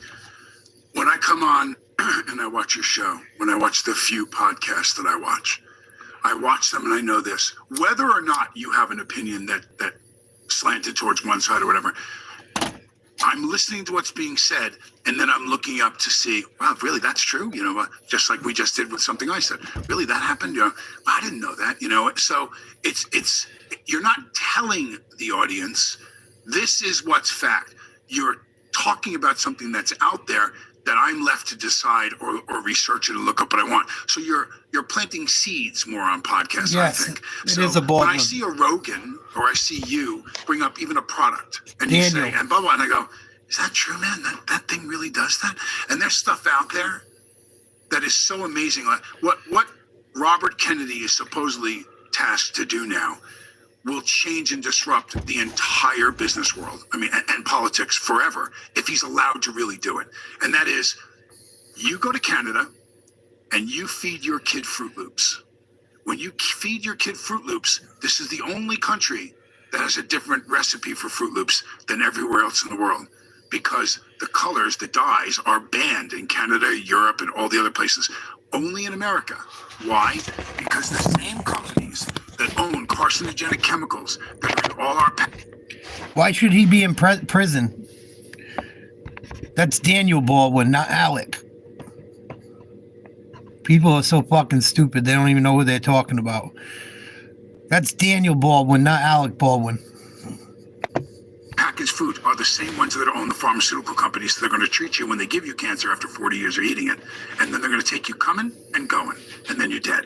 And this is what fuels the entire thing. So how is it that in this incredibly powerful, smart country that we would ever allow that? If we know that to be fact now, why would there not be a presidential act that the president just goes, yeah, no, you can't do that anymore. You're banned from, well, they did do that in England. They did do it in France and Spain and Germany. They just haven't done it here because those same companies are the ones that are shelling over the 100 mil donations and all the money for these politicians to run. Go back to Diddy. Let's go back to Diddy and some of these stories that we heard about. So Diddy, did you ever spend time with the guy? Did you ever meet Diddy? I've met him before, yeah. How was he? Very nice guy, very smart, super business. You know, I mean, he's very successful, and I think that there's a duality in it. There was the faces that showed up at the parties or the event that went to the big party, and then there was the late night crowd when everyone started going, and then the doors got locked up. Everyone got, and the last 40, 30 people were there, and then it was. Yeah. It was, and I was never at any of those. Was that a known thing? Like, you know how LeBron says there's no party like a Diddy party, or you know, in a Diddy party don't stop, or you know, you hear these lines. Did people know? It's like, dude, I was at the party. We're there till 6 o'clock in the morning. Let me tell you what happened after 2. Here's what happened. Here's what. Right. Is that known? So I'll tell you. I don't know how much. I don't like to say things that I know unless I see it. Yeah, it's all There's blackmail, a Kenneth. difference, you know. But was it discussed? Was there descriptions from people I know that were at those? Yes. But here's another thing.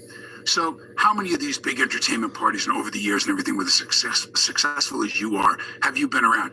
Does anyone ever come up to you at a certain hour and say, okay, it's time to go? At those parties they did. At a certain time, he shut it down, but not everybody left. So anyone that wasn't super famous or I'm with him or whatever, were exited from the house. You were gone. And then, you were with what people I don't think realized was he had cameras all over the place, unbeknownst to them. And now he has all that footage, supposedly. This is what I'm told. So it's going to be really interesting to see what happens if, you're a huge iconic, TV star or movie star, and you're in some very, very... Who's getting the money, though? The blackmail, the money's going to who? So let's just say I represent J-Lo. I represent LeBron. I represent whoever it is. Right. All right, so what are you going to do? Well, here's what we're going to do. Here's what the pay is. $30 million, $20 million. Who's the money going to? Okay, so I'm not sure. I don't buy for a minute that he's going to prison without getting out of here somewhere and stashing $2 billion or whatever. I think he has that kind of power, meaning Sean himself. But remember, it goes a lot deeper than that. So play the game with me for a second. Let's say it's LeBron, which I'm not implying in any way that I believe LeBron James is involved in this, but he does have the famous quote, "No party like a Diddy party." So do you think LeBron James is the only one that has an interest in whether his career is destroyed? No, Nike has an interest. No, certain apparel companies have interests. Very true. No, many other people that are involved in huge businesses that are part owners of giant conglomerate companies have an interest in that. Patrick Bet David. Shaquille O'Neal owns most of JCPenney's. But what you're talking about companies that if it comes out, so they might be the one that says they paid $25 million for that.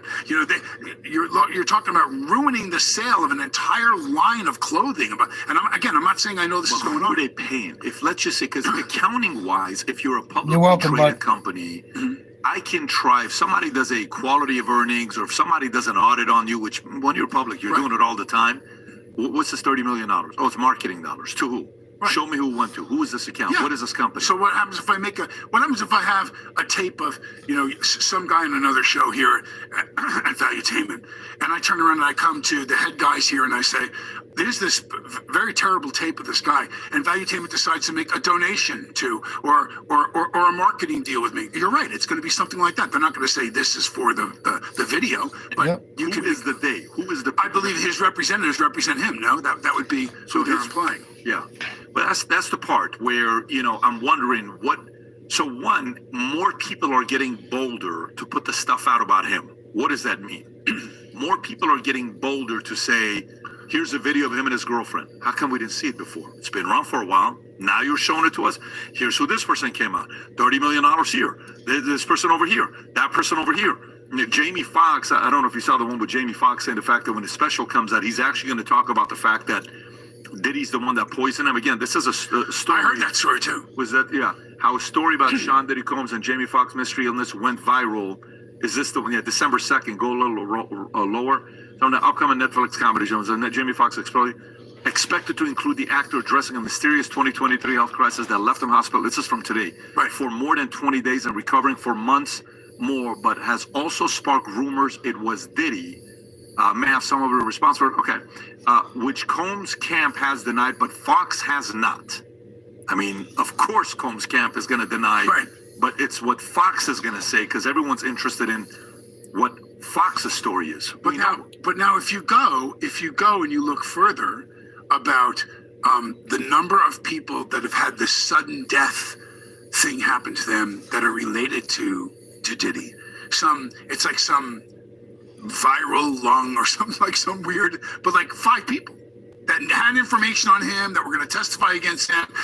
Look it up. So if you look up, death trail of Diddy affiliates due to mysterious disease or whatever you want, and it's going to come up, and you're going to go, wow. So, and a lot of the same symptoms as Fox, and there's a number of them. That it was a couple that both died. One died, the husband, I think, and then the girlfriend died like a month later of the same thing, and they believe that it has something to do with him. Again, I don't know this, but it just seems very suspicious when you go through and you look at in the history. The Clintons are one. They're a big one. I never hurt myself or anyone else if something funny happens to me, but the Clintons are notorious for shit like that. Weird shit happening. And I wouldn't doubt it, Kenny. I'm sure they're involved in all different shit. And like they said, they don't I'm sure when they do it, it's not just here you go, here's $1 million cash. They do it through business. They do it through business deals. That's how no one tells on anyone. That's how the money keeps rotating to the same people. Different people that can make you go away if listen, I'm worried about some of the things that I talk about on my show. Is someone going to knock on my door one day? Is my car going to blow up? Because I'm willing to talk about things. 13 deaths around Diddy, 9 victims of City College incident, Tupac and Biggie Kim, blah, blah, it goes on and on. I think the funny thing is we're fed what they want us to believe. So how much of it is you're looking over here while they're doing whatever they're doing over here? And I think a lot of misdirection happens in the press. You're going to think I'm crazy when I tell you this, but the last 13 and a half years, I've been working on my first fiction book to write ever. And that's why I was talking about what I was talking about tonight, even with the Bible and shit. Like, sorry, hold on. My charger's giving me a problem.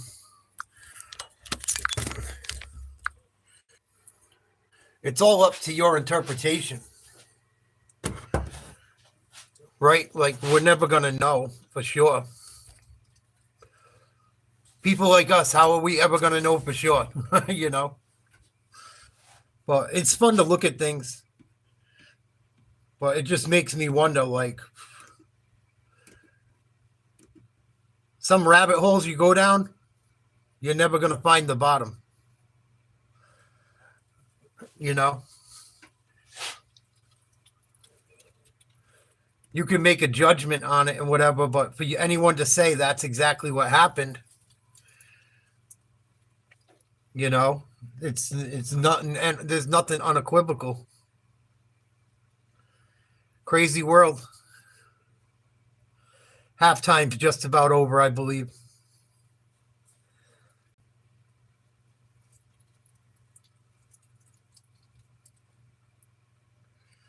Hopefully we get a good second half. They keep it close.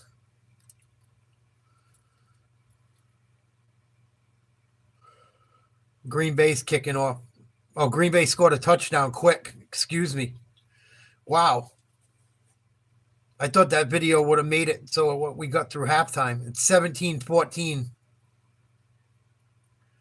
Green Bay must have went down the field very quick.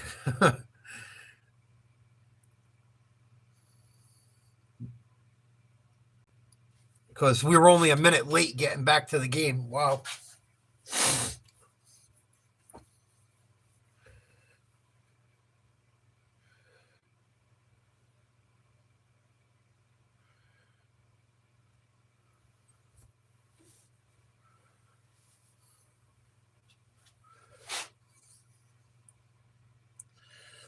Here we go. 1st and 10 for Detroit. They're going to run it with Gibbs. Flag on the play.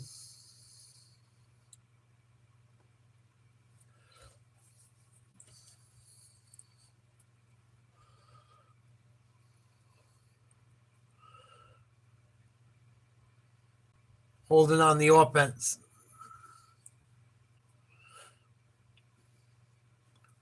But like I said, how long has it been going on for? It's been going on. This shit been going on before Diddy. I'm sure. Before Epstein. God only knows.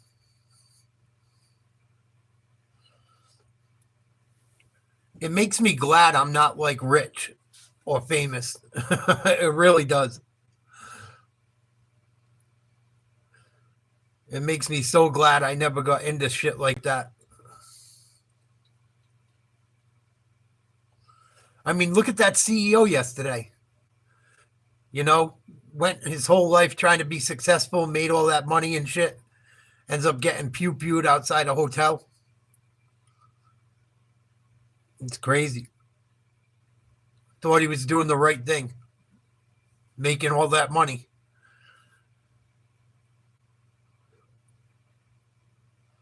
Oh, interception. Green Bay. Nice play by number 25. He's going to take this one back to the line of scrimmage. Wow, nice play. Horrible throw by Goff. Nice job by Nixon. Green Bay's back in the game.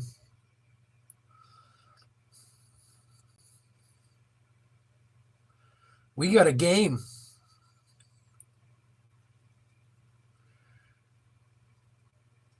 Tried to run a slant and he jumped the route. Nice job by Nixon. Wow.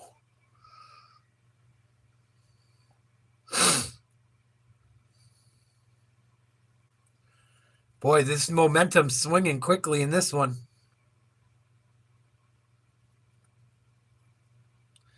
See if Green Bay can capitalize.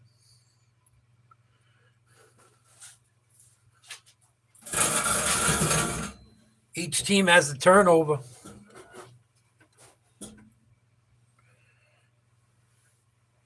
Green Bay's going to run the ball to the right. Nice job of wrapping up by the cornerback. Looks like he got hurt, though. Gain of a yard. Branch a little bit shaken up. Oh.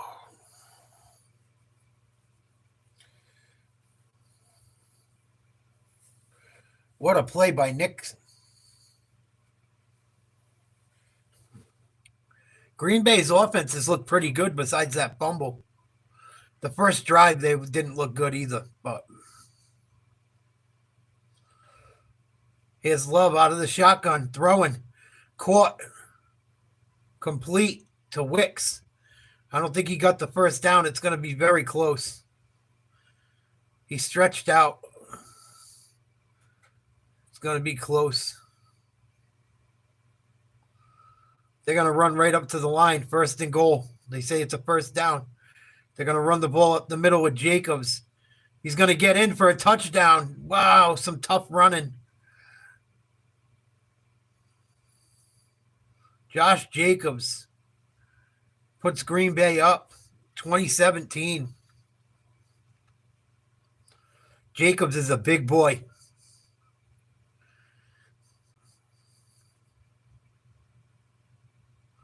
Three plays, 16 yards. Detroit's defense wasn't even ready for it. They were scrambling around. They had several chances to tackle Jacobs. He broke every tackle.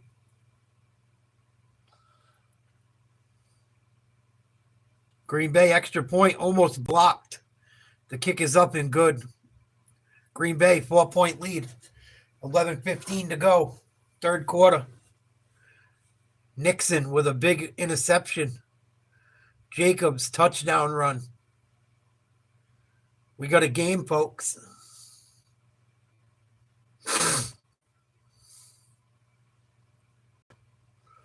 We got a game. That's crazy. That's pretty badass. You see the new Hummer? Has anyone seen the new Hummer?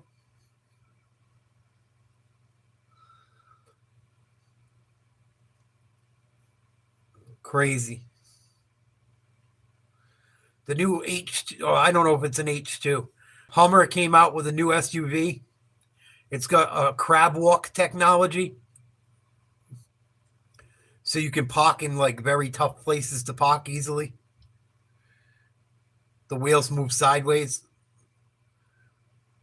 Like there's a bigger turn radius. Crazy.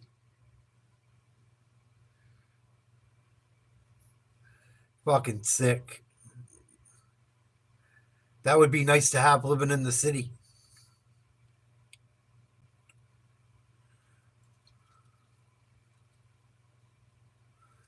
That is badass. Crazy.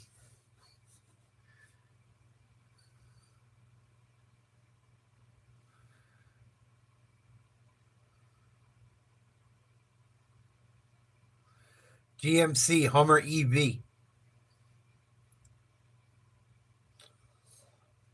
I would never buy an electric vehicle. I don't like the idea of not being able to put gas in it.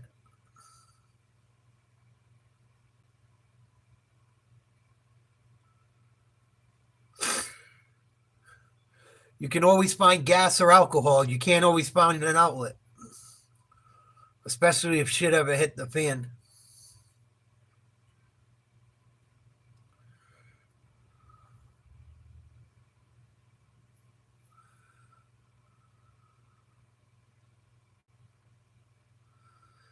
Jared Goff been on fire at home.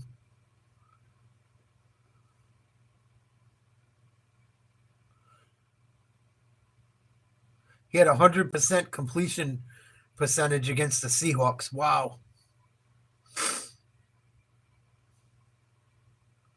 It's the first time the Lions have been down at home, I think, all year.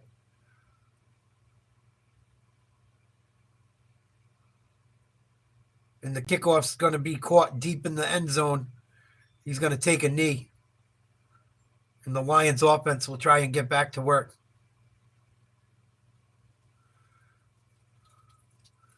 The Lions got a shot at the Super Bowl right now.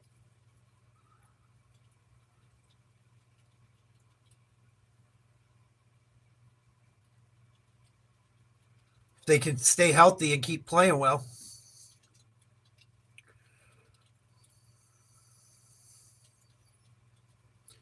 Goff, play action, back to pass.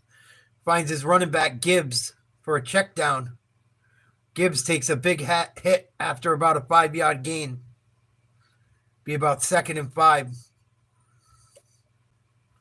Nice tackle by Stokes. Goff going to throw again. Over the middle, caught. I think it was, nope, not St. Brown. Number 17, Patrick. Should be close to a first down.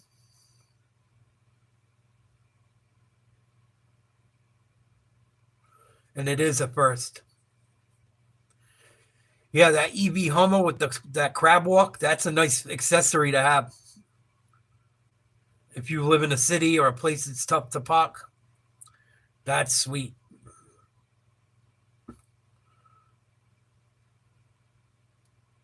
Detroit going to run it for a gain of 2.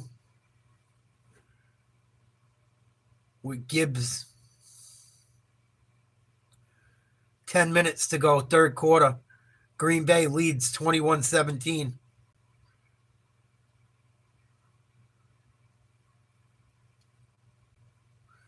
Goff in the shotgun. 1 running back to the right.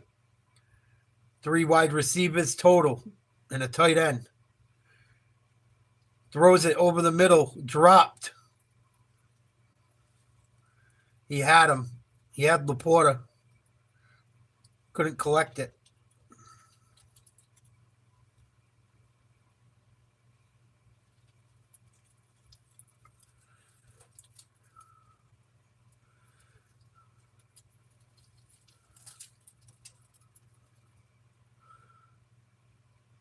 He should have had that one.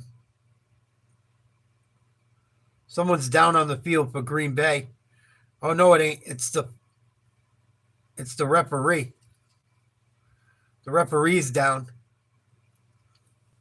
That's Carl Johnson, who at one time was the head of officials for the NFL, and then he decided, I want to come back out onto the field. And he's a good man. Happy to see him get up. We'll get a moment or 2 here. And we'll take a moment or 2 ourselves.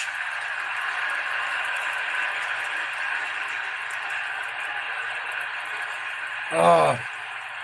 Knocked down by Ingabari. The NFL on CTV. A player ran into him leaving the field. He got a little shaken up. I think something poked him in the eye. Weird. So they'll take a timeout for the referee. Green Bay up 21-17. Tomorrow's Friday. Woohoo.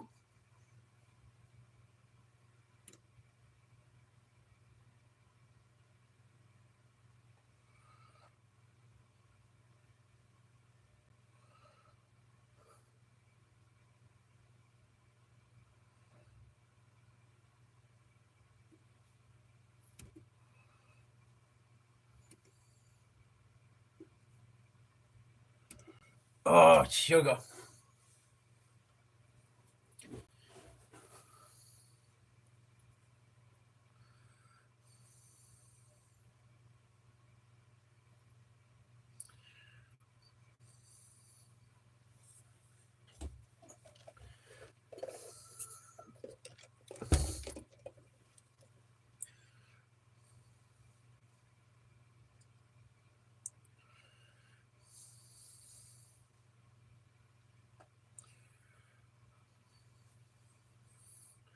They got a meal for the Grinch now?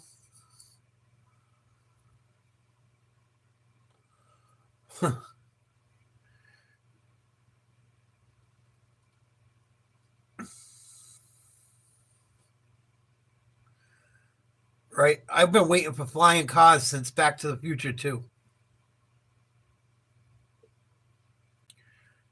Fucking bullshit. I remember when I was a kid in school, they said we'd have flying cars by now. They lied. Thank God we don't. We can't fucking even handle driving regular ones still. Especially where I live.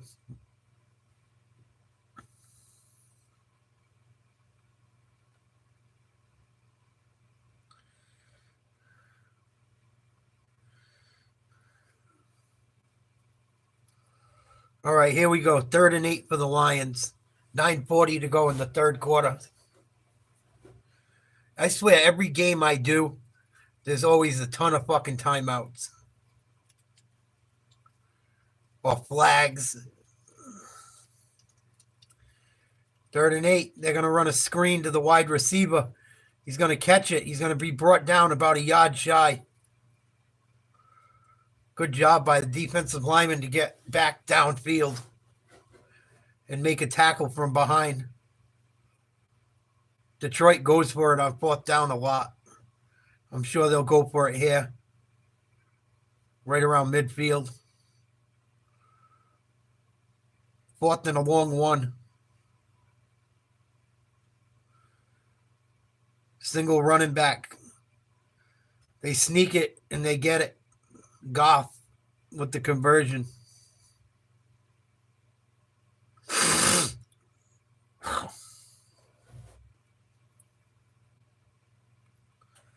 $8:50 to go. Green Bay up 4. Still got a lot of time to go. It's only the third quarter.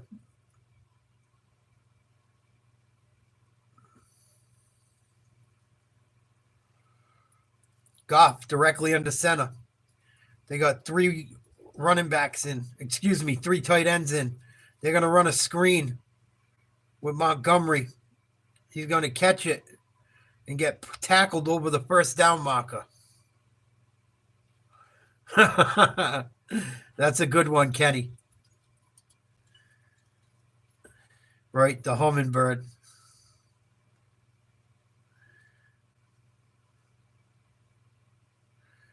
Nice job by Montgomery. Good job by the offensive line to get out in front of him, set up some blocks. Detroit on the Green Bay 37-yard line. Play action fake, bootleg Goff running. He's going to take it. He's going to go out of bounds about a yard short of the first down.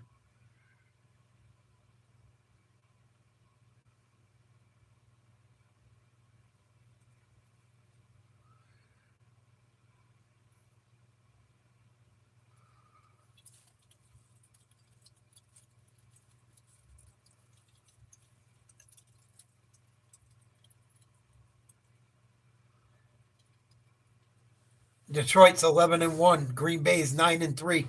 Both teams could use a win. Detroit's already beaten Green Bay earlier in the season at Lambeau. Oh, Goff gets hit in the backfield but hands the ball off, and Gibbs is gone down the sideline, gain of about 15.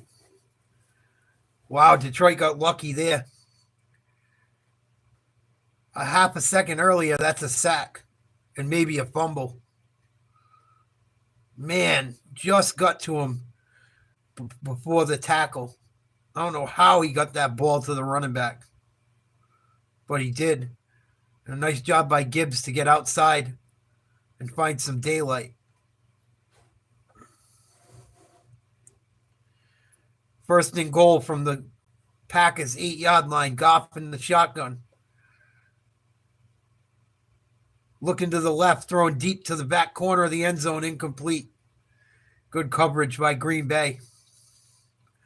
Intended receiver, Laporta. Bring up 2nd and goal.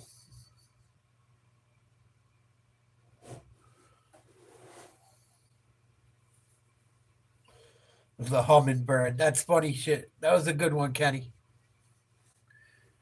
That's a good one. 6:23 to go, third quarter. Man in motion from left to right. They hand the ball off. Gibbs around the corner. Going to be tackled at about the 4. Took a big hit by McDuffie.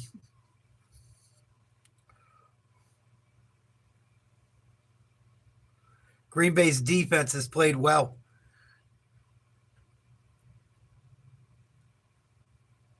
They've done all they can to try and keep the Lions out of the end zone. The Lions converted on a 4th and goal at the end of the second quarter. 3rd and goal here. They're going to run it up the middle with Gibbs. He's going to be stopped for a gain of a yard, maybe 2. 4th and goal again. Green Bay's defense trying to bend but not break. 4-point game. 5:20 to go in the third. Detroit's already beat them down here once on 4th down. They're going to try and do it again. These are demoralizing plays. Green Bay needs a stop. Same play as the last time almost. A little screen or a little hitch. Touchdown. Nice throw. Patrick with the catch. Detroit back up 23-21. Oh my God, it was the same play as the last time pretty much. Same spot, different route. Wow. Green Bay's defense got to do better.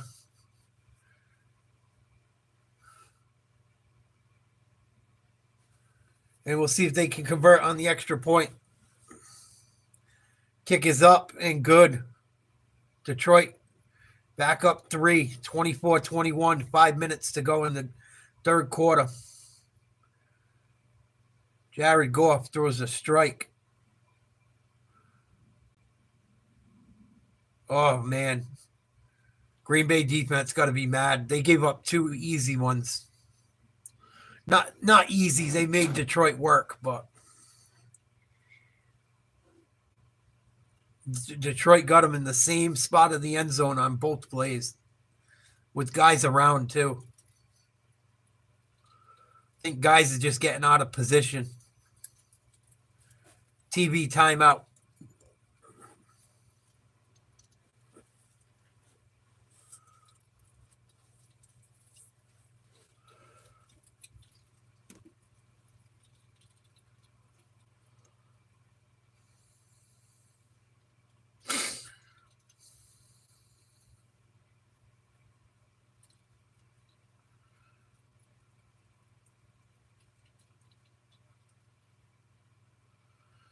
They're still having meltdowns.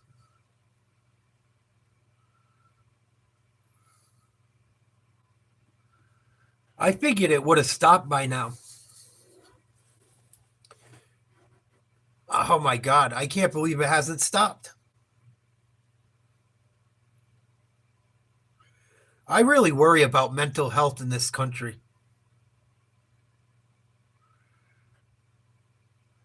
I do.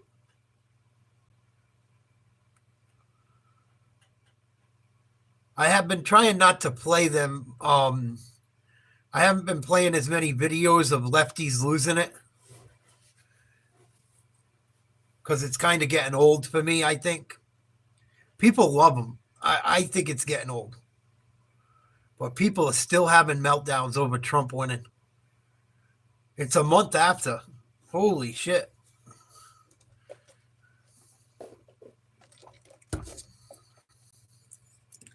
Take a chill pill.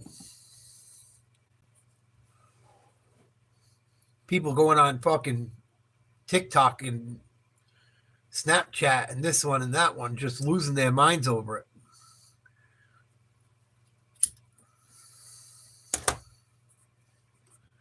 Still.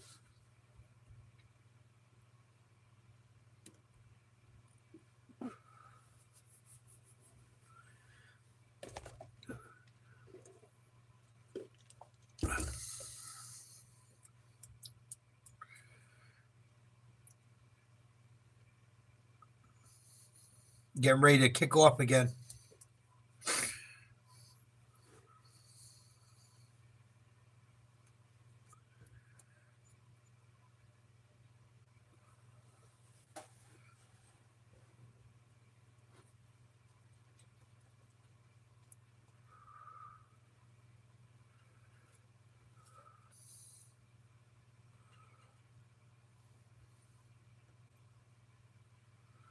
And they're going to kick it out of the back of the end zone again.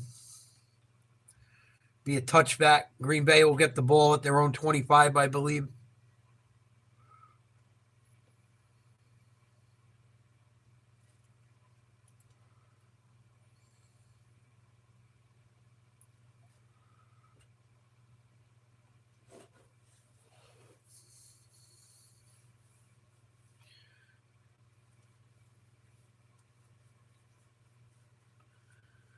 First and 10 for Green Bay.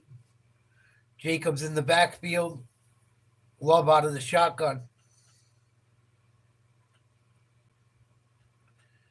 Going to run it up the middle. No, flea flicker. Love looking deep. He's going to get hit as he throws. He's going to run. Finds his tight end. No. Throws it down at his feet. Incomplete. That was almost a disaster.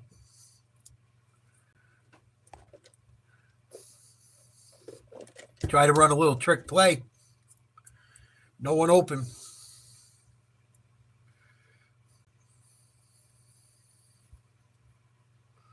All he had is, man, he should have let it go. The pressure in his face. Yeah, it's getting bad, Kenny, though. A month later. 2nd and 10. Got to get a playoff. Run it up the middle. Jacobs, gain of 2. Bring up 3rd and long.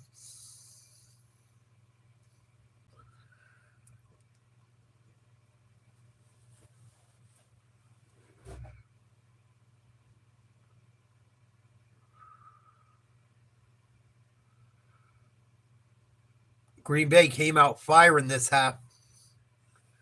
See if they can convert on 3rd down.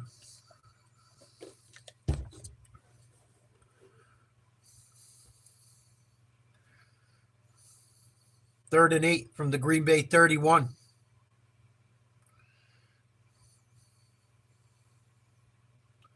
They call timeout. I don't know if they got the timeout in on time. Might have been a delay of game. We'll see.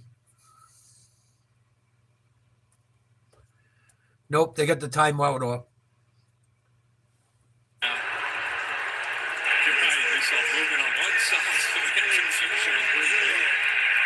This is a pretty big 3rd down. Love did not want to have to use one of these timeouts, but really forced to there. Yeah, not in a game like this. That could go back to bite you at the end.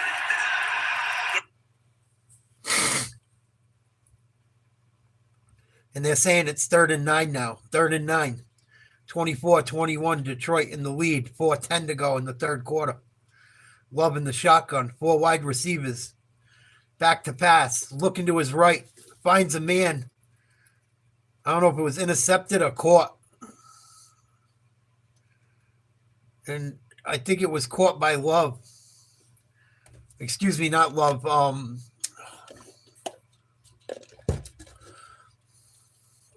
The kid that fumbled earlier. Shit.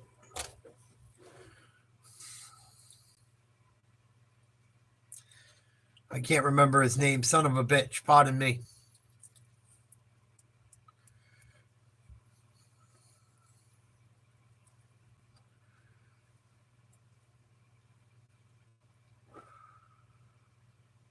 Watson with the catch. Sorry about that. Packers punt. It's caught at the 20-yard line. Fair catch. Detroit with the ball back.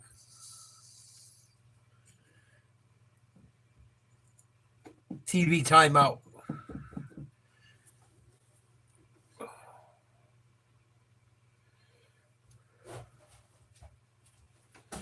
Oh, sugar.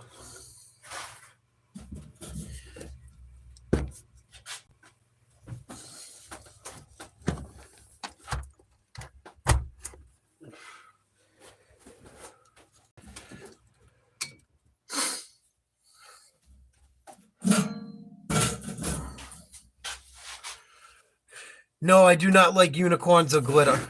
Thank you, though. Thank you for asking.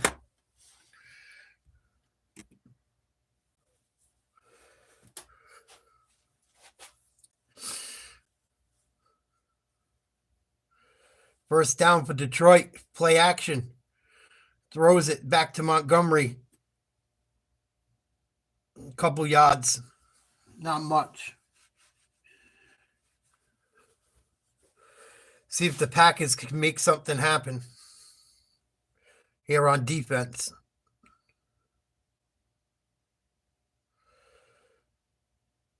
Lions have had some long drives in this game.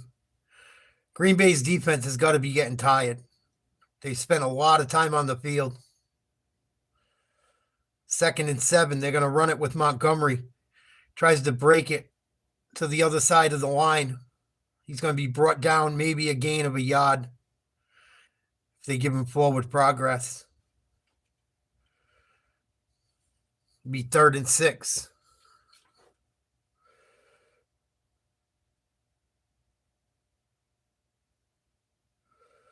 $2:20 to go in the third quarter.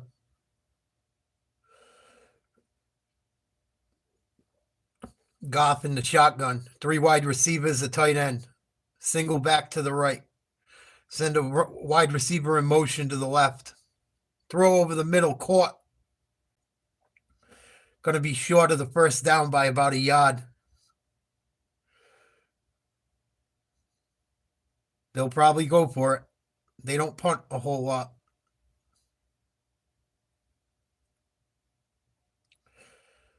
Nice catch by Patrick.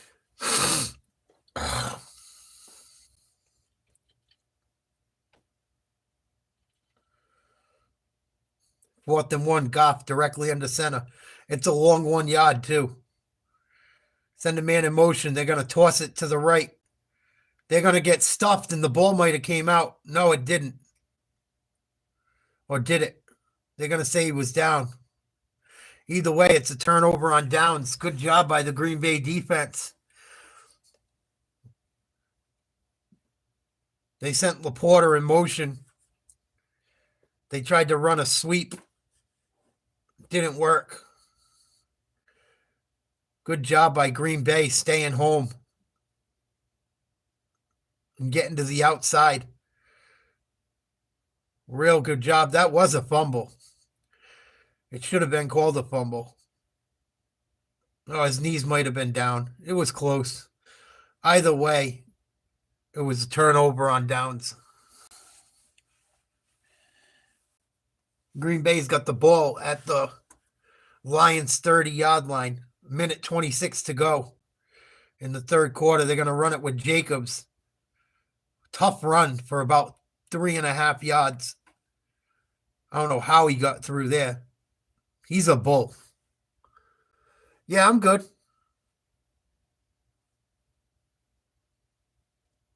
I'm just standing up. I get sick of sitting down. I got to get a new setup. When I start the new podcast, I'm going to have regular chairs. That chair bothers my back after a while. So I stand up. And I have a bad habit of leaning. Oh, nice catch. Green Bay. Oh, big hit. Nice catch and run after by Kraft. 1st and goal.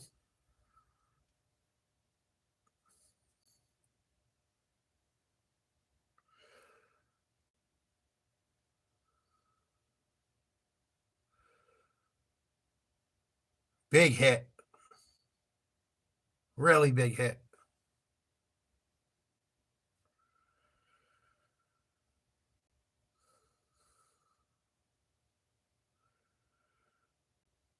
See if they get a playoff before the end of the quarter. Oh, and the time's going to run out. It'll be 1st and goal when we come back. End of the third quarter. Lions lead 24-21.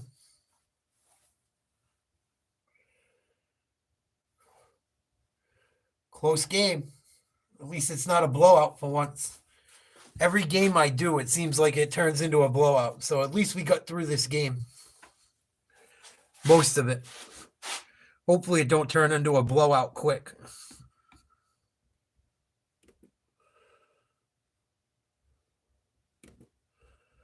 Who's playing this weekend?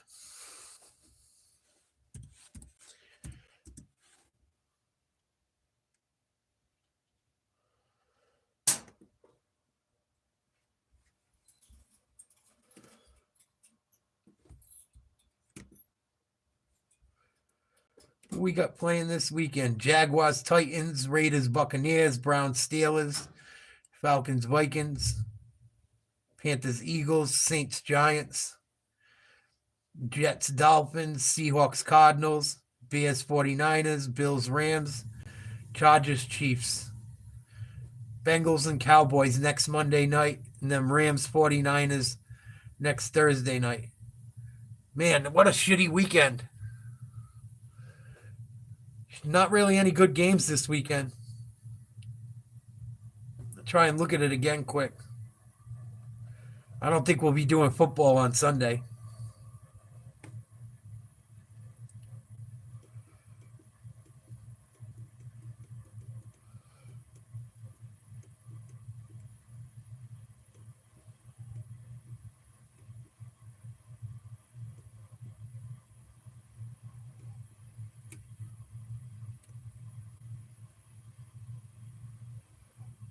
Next weekend either.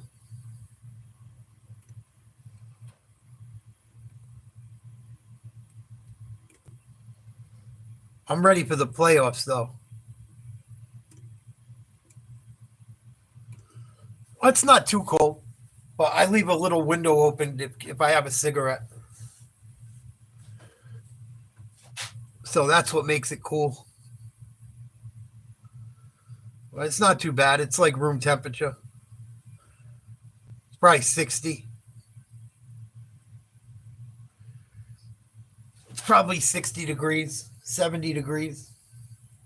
Probably 60. It's that I have the window open, though. And also, it's cold out tonight. It's almost 0 degrees here.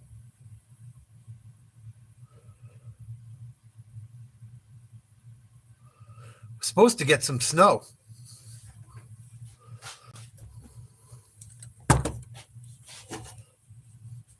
See if it happens.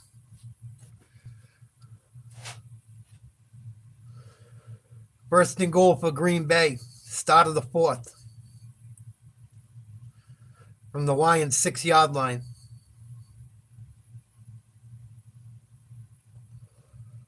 They fake the handoff.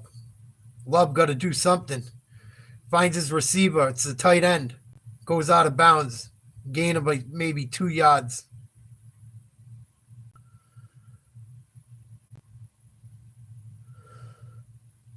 Green Bay got to get in.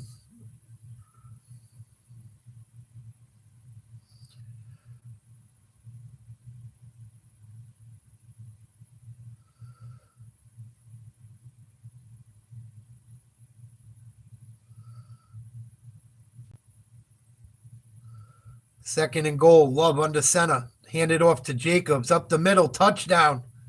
Nice run. He runs hard. He's a pretty big dude, man. Josh Jacobs is serious.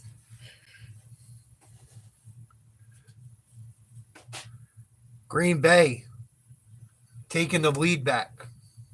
A lot of time left, though. Good job by Jacobs. He finds these holes that are so small. He doesn't look big enough to fit through them. He just pulls his way through. The snap on the extra point is good. The kick is up. It is good. Green Bay back up by 4, 28-24, 14-20 to go in regulation. If Green Bay didn't have that turnover, boy, this game might be a lot different. Watson, don't fumble that ball. Might be a completely different game.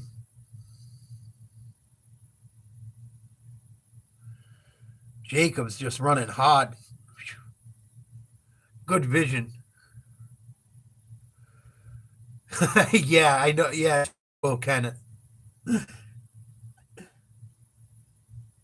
You got a good sense of humor.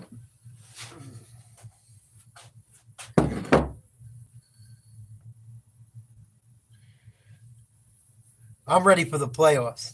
My team's all done. I want my team to lose the rest of the games this year. I want Travis Hunter to come to New England so bad. I don't know if we're going to have a low enough pick to get him. But if we have a pick and he's available and they don't take him, I will not be a happy Patriots fan. And the Packers are going to kick the ball off into the end zone or touchback. Lions offense coming out on the field. Goff is 22 for 31, 178 yards, 2 touchdowns and an interception.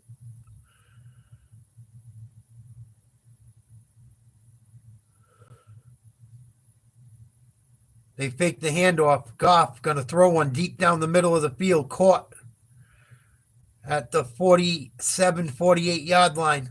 Complete. Nice catch by Patrick.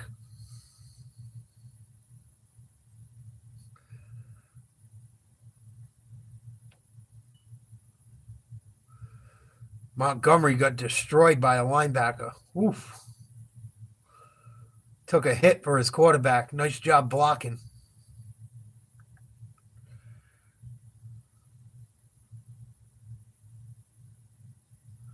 And we got a Packer down. I don't know if it's a cornerback or a safety. Someone in their secondary is down. Number 20.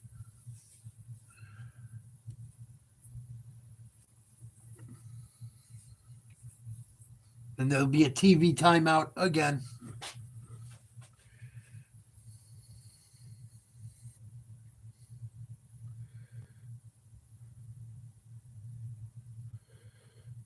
Another TV timeout.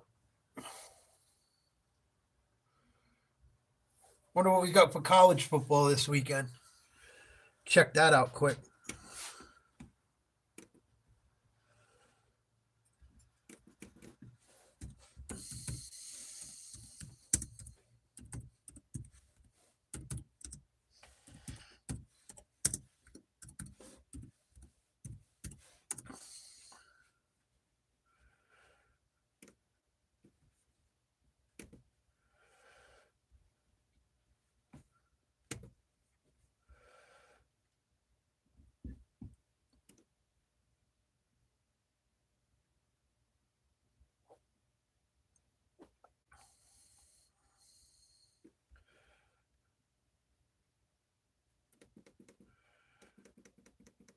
Georgia versus Texas for the SEC championship. Marshall versus Louisiana for the Sun Belt championship. Penn State versus Oregon. That's a big game. Clemson versus SMU for the ACC championship. Army Navy this weekend. Oh, that's next weekend. Next weekend. Damn, Notre Dame don't got a game?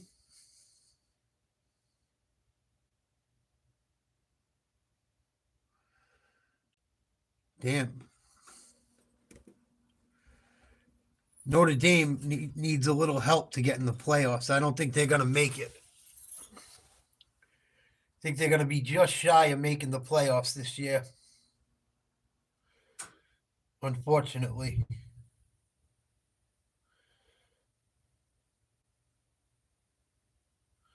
It'll be interesting to see what happens.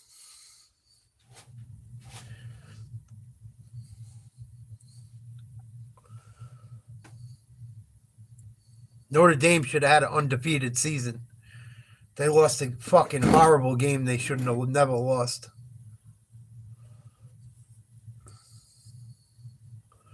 So Zane Anderson's in for safety for the Packers now. After the injury. 1st and 10 from the 48. Goff, play action. Throws to Montgomery. Complete. Gain of about 7.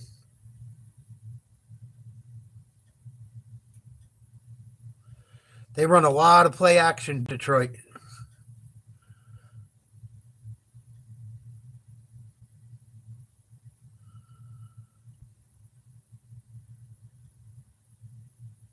Second and 4, 13 minutes, 15 seconds to go. Goff hands it off. Montgomery, a gain of about 2. Going to bring up about 3rd and 2. Under 13 minutes to go now. Green Bay defense has been holding up pretty well tonight. See if they can hold up again.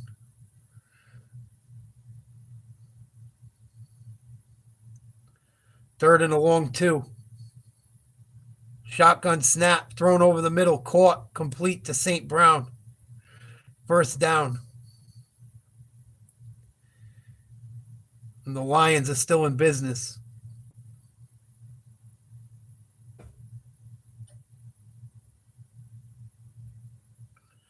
Nice run after the catch. Fought off a tackle, gained another 3 or 4 yards. He's got 4 catches for 27 yards. First and 10 for the Lions. They're going to run it with Gibbs to the right. Gain of about 2.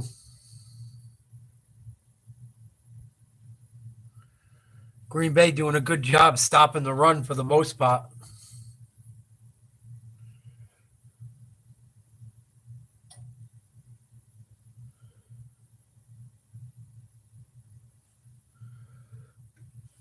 Second and 8.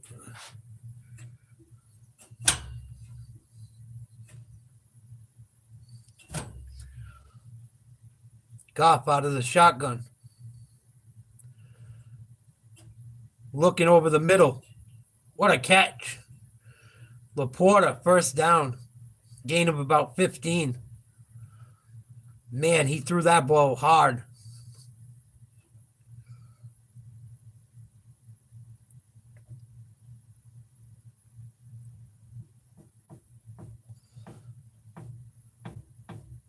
Nice job by Laporta. Had to dive out, reach out and dive and grab it. Tough pass to catch. Well done.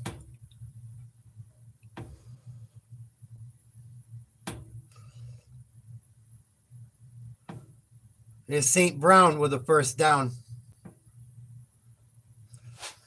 Yeah, I'm a Bulldogs fan. I like Notre Dame and then Georgia. So me and you got beef this weekend, Kenneth. We already kicked your ass once this year. We'll do it again.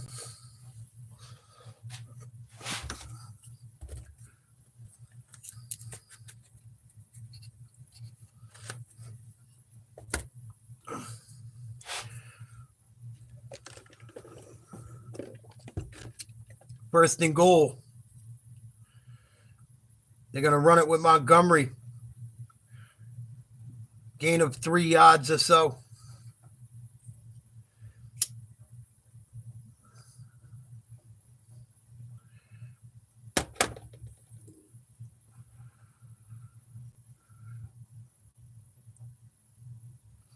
That's probably a must-win game for both teams if they want to get in the playoff. Whoever loses that game is not getting in the playoff, I doubt.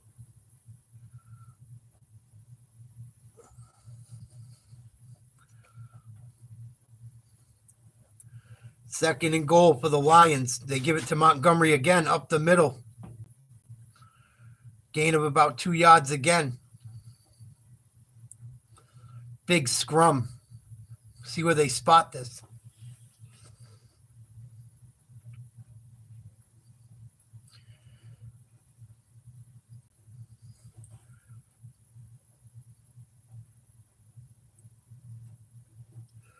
Another third and goal. Green Bay's fought their ass off on this goal line all night. Lions have killed them. They've gotten 2 touchdowns on fourth downs, fourth and goals. Third and goal, play fake, throws, caught, touchdown, Patrick. Lions go back up.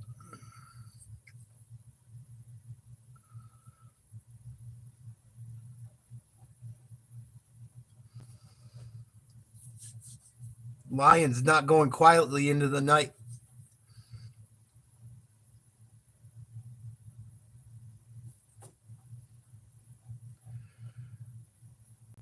Nice play action fake.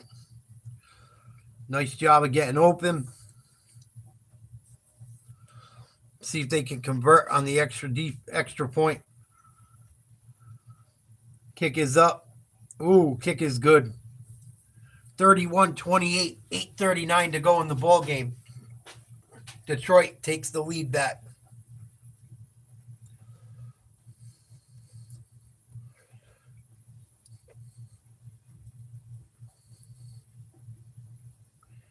See if the Green Bay offense can respond.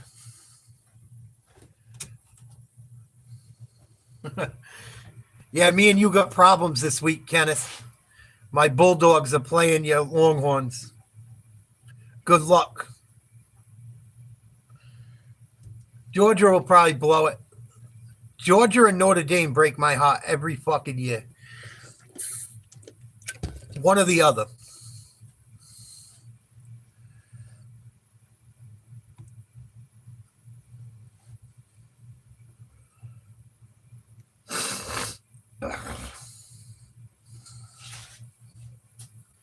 One or the other. Always break my heart. Notre Dame's my favorite, then Georgia.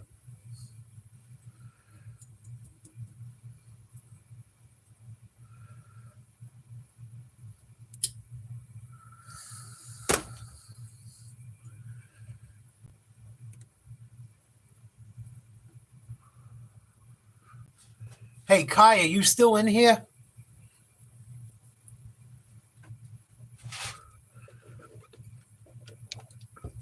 Wonder if Kai's still here.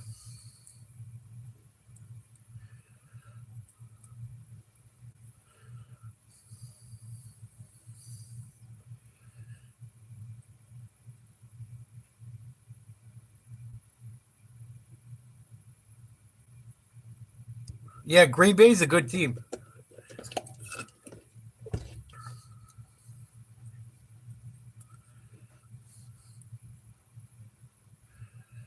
I don't think Kai's here anymore. Wanted to ask him something.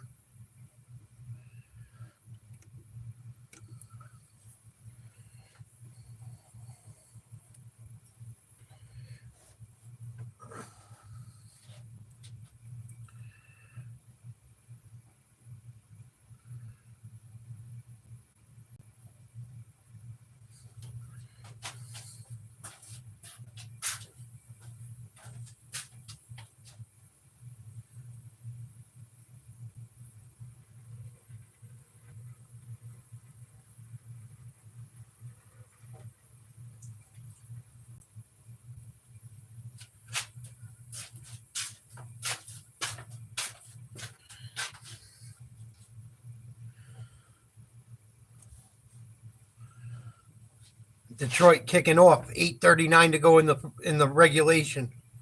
They kick it out of the end zone.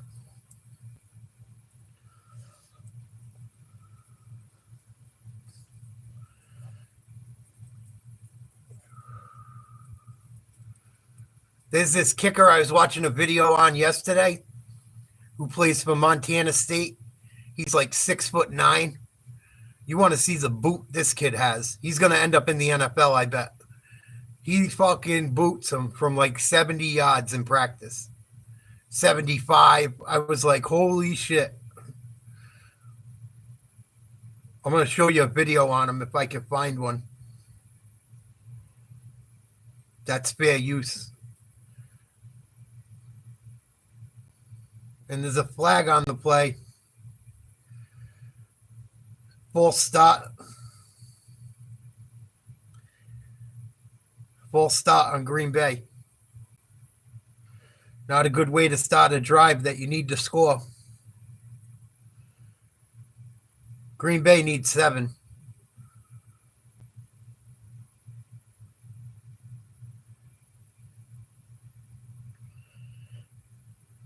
We'll bring up 1st and 15 from their own 15-yard line, I believe.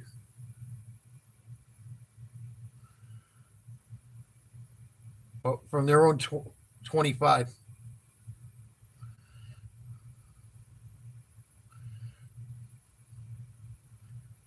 Jacobs with a run, gain of a yard. Davis the third with a nice tackle.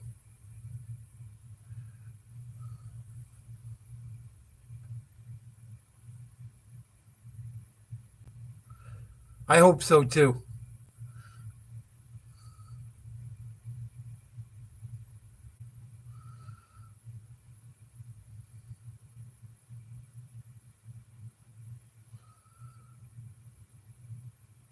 Eight minutes to play.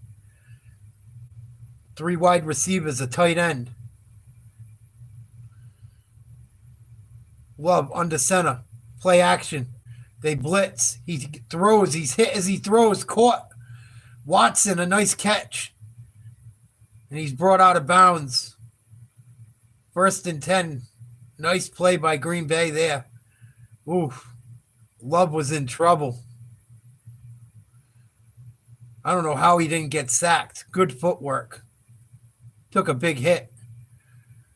Watson. Good job holding on to the ball, not fumbling it. Almost tried to do too much again. Watson always trying to make big plays.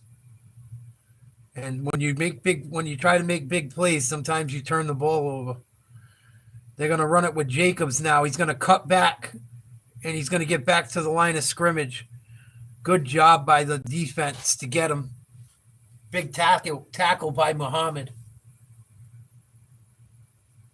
If he didn't make that tackle, boy, he could have been off to the races. Yeah, I just wanted to ask him a question. Kai's a doctor.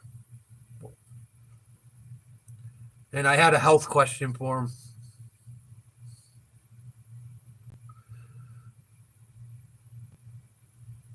Second and 10. 6:30 to go. Love out of the shotgun. Throws over the middle. Caught.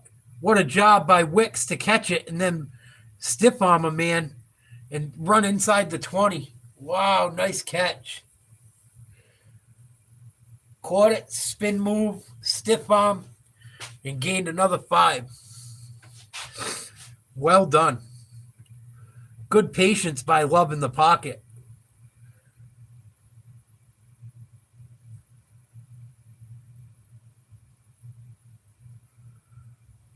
He's been under heat. Love has been under heat. And he's hanging in that pocket, making the throws. Not easy to do because he's capable of running. And we got a defender down. Branch is down for the Lions.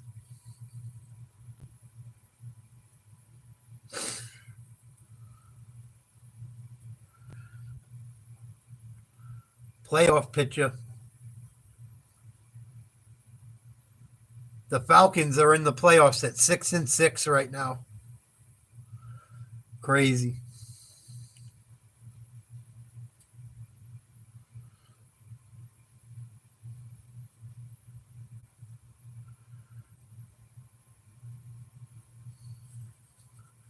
Everyone in the NFC West is still in the playoff hunt too.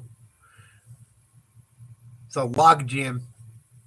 Every team there's like 6-6 or 5-7 or 7-5.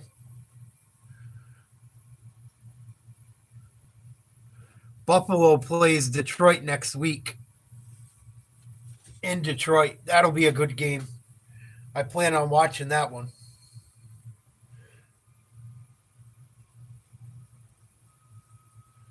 I wish it was in Buffalo. I don't like indoor stadiums for football. Football should be played outside, in my opinion. 1st and 10 for Green Bay now. 5:58 to go. Love looking for an open man. Finds Wicks again. Takes a big hit. Helmet to helmet. He had his bell rung.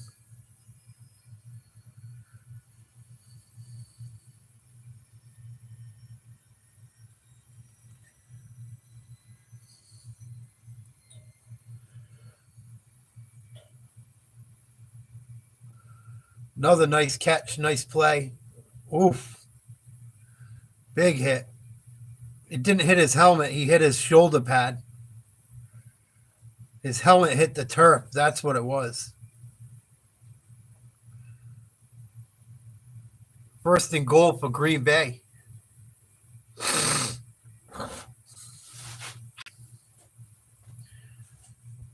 .540 to go in the game. Detroit leads 31-28.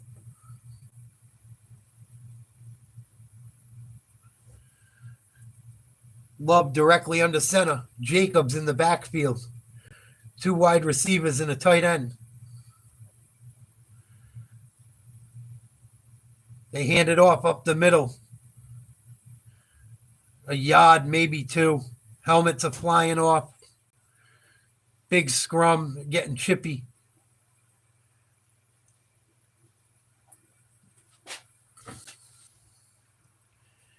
Maybe a gain of a yard, if that.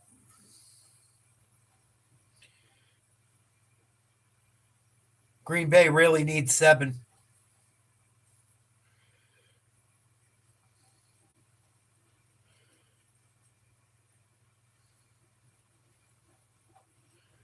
A lot of time to give Detroit the ball back still, even going up 4. Shotgun snap to Love. He's on the run. Throws. Finds Jacobs in the end zone. Touchdown. There's flags everywhere. I don't know for what. Everyone from Detroit's pointing at Green Bay.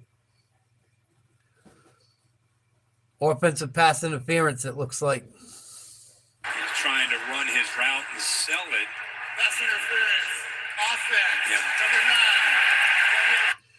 Oh, no. Watson with a bad penalty. Horrible time to get that penalty.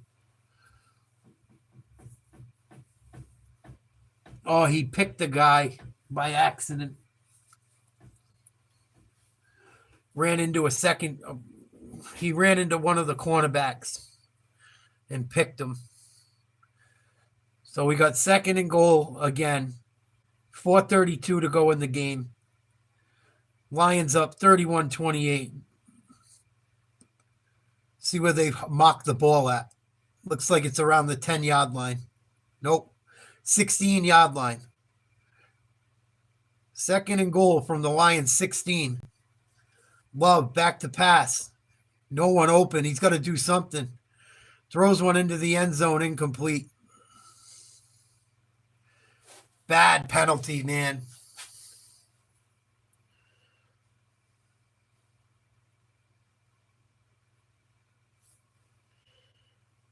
Terrible.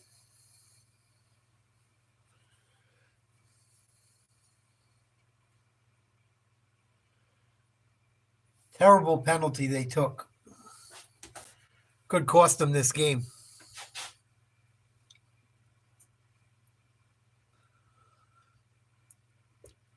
Here we go. Love out of the shotgun. In trouble again. He's going to run. He's going to get drugged down. No horse collar? Nope. Detroit with a big play on defense.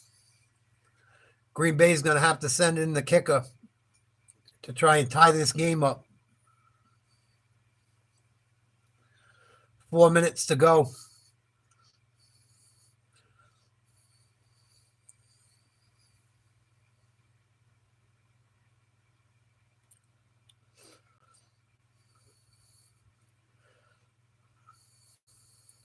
Oh, he had a man too if he looked up.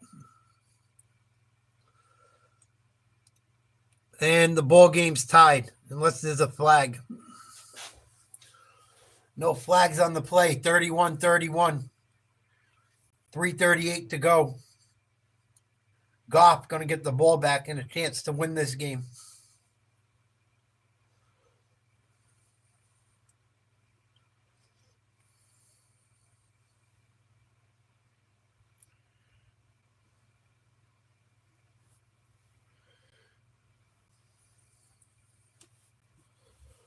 Oh, nail biter.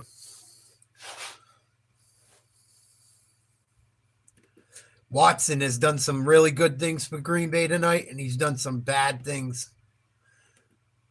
Man, that turnover and that penalty could cost him this game.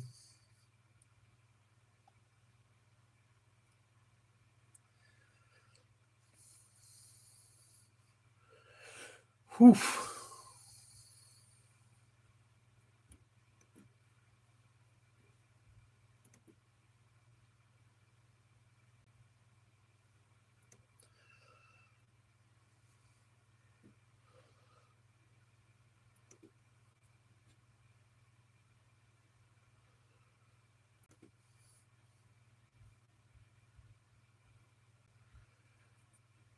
See what we're going to do here.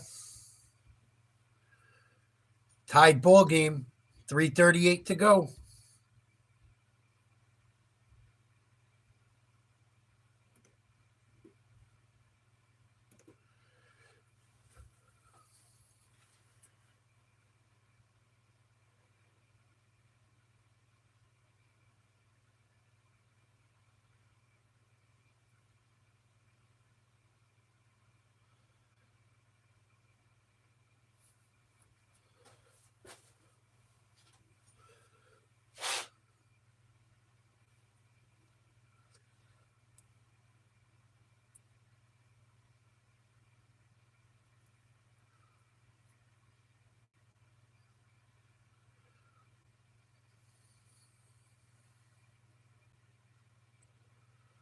Barry Sanders.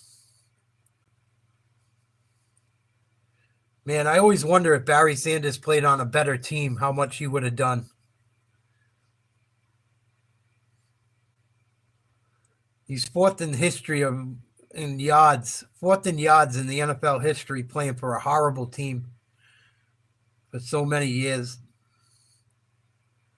I wonder what he could imagine if he played for the Cowboys back then, and like if him and Emmitt Smith switched teams, Barry would hold every record. The kickoff going to be taking a knee for a touchback. Here goes Goff again.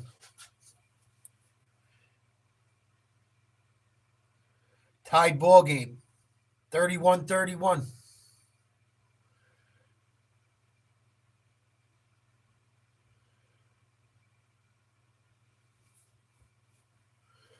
First and 10 for Jared.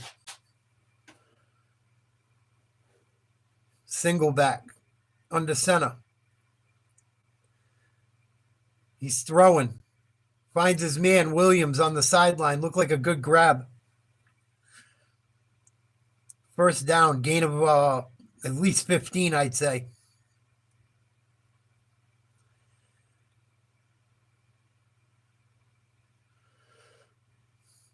Good job getting his feet in. Too easy.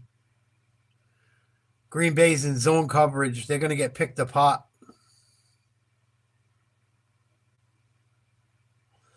Williams has got 5 catches for 80 yards.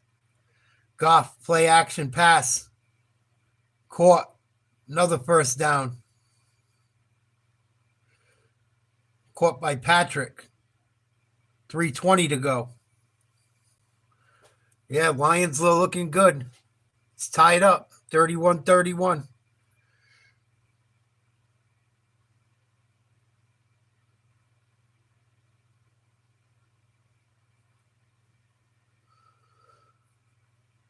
Green Bay's got to watch what they do, too, because they only have 2 timeouts, I think.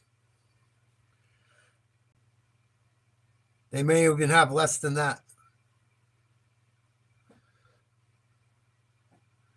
Goff, they pitch it to Gibbs. Runs the ball, gain of a yard. Be 2nd and 9 with 2:39 to go. They're going to run this clock down as much as they can. We know that.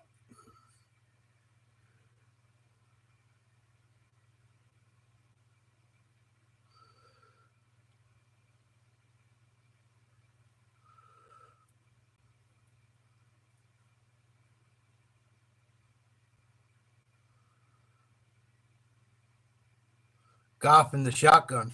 Surprised. Going to throw a screen to Gibbs. Nice job by the defense to pull him out of bounds. That was big. Bring up 3rd and 7. Green Bay needs a stop here desperately.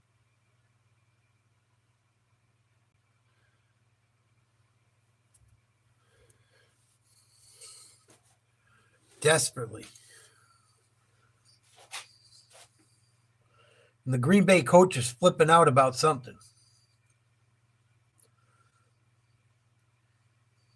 3rd and 7.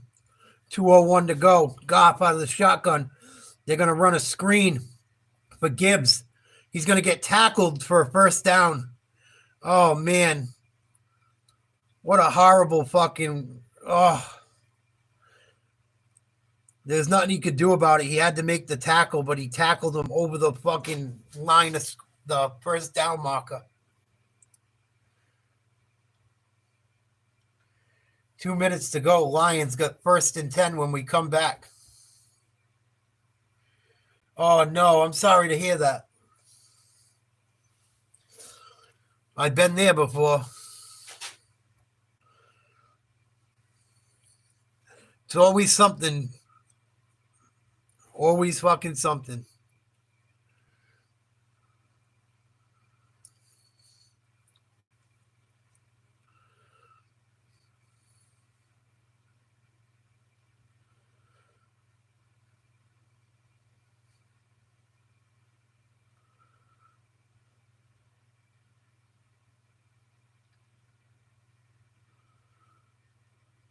I'm so sorry. Keep your head up. Don't lose your mind over it.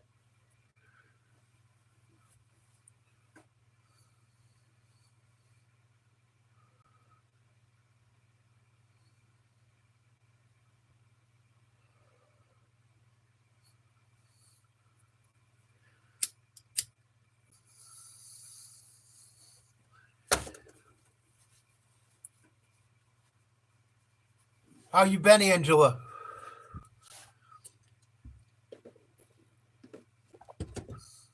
Besides that,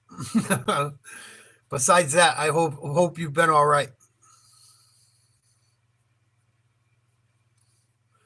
And I hope your family and children are well.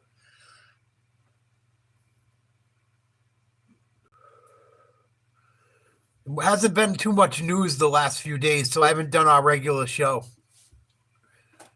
But I'll be back doing the regular show tomorrow.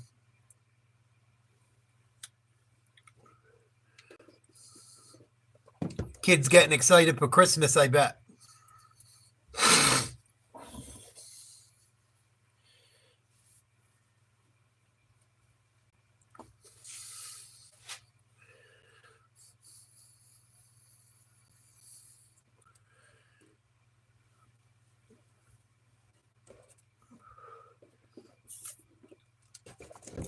I bet they are. I bet they are.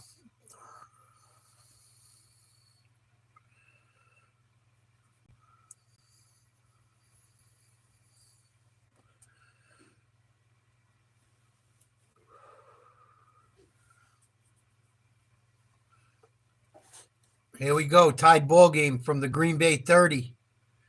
Minute 55 to go. Goff. They're going to throw another screen to Montgomery. Gain of about 4.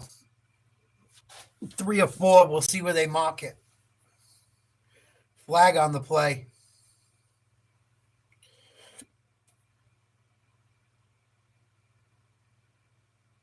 Looks like it's on Detroit. Yeah, Christmas is my favorite time of year, too. Well, my favorite holiday.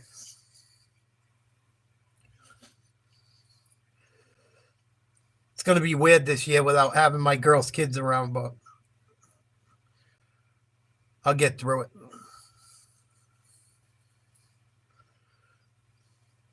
I'll get through it.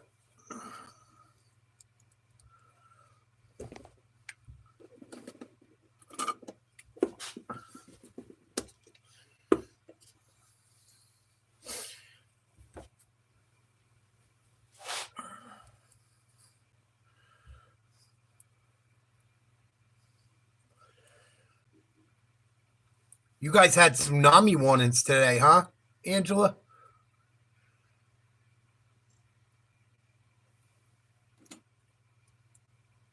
Yeah, it's my plans. Try to. We're both doing better. We're getting there. Every day it gets a little easier.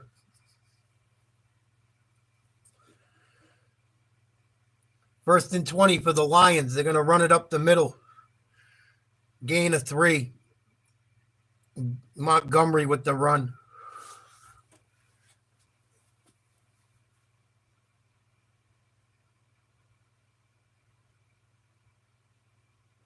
Oh, it was only California? Gotcha. My bad. Green Bay's going to call their second timeout.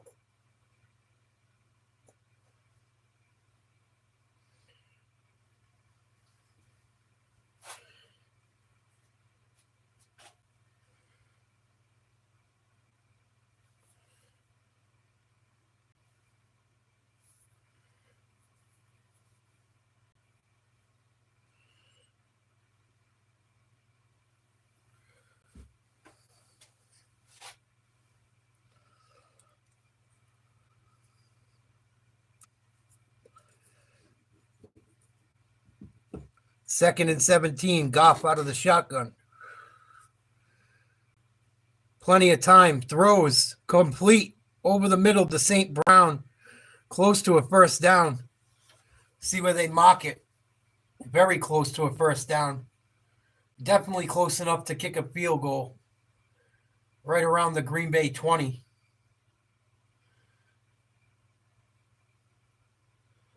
Goff had all the time in the world to throw this ball. Nice job by Montgomery, too. Montgomery made a beautiful block.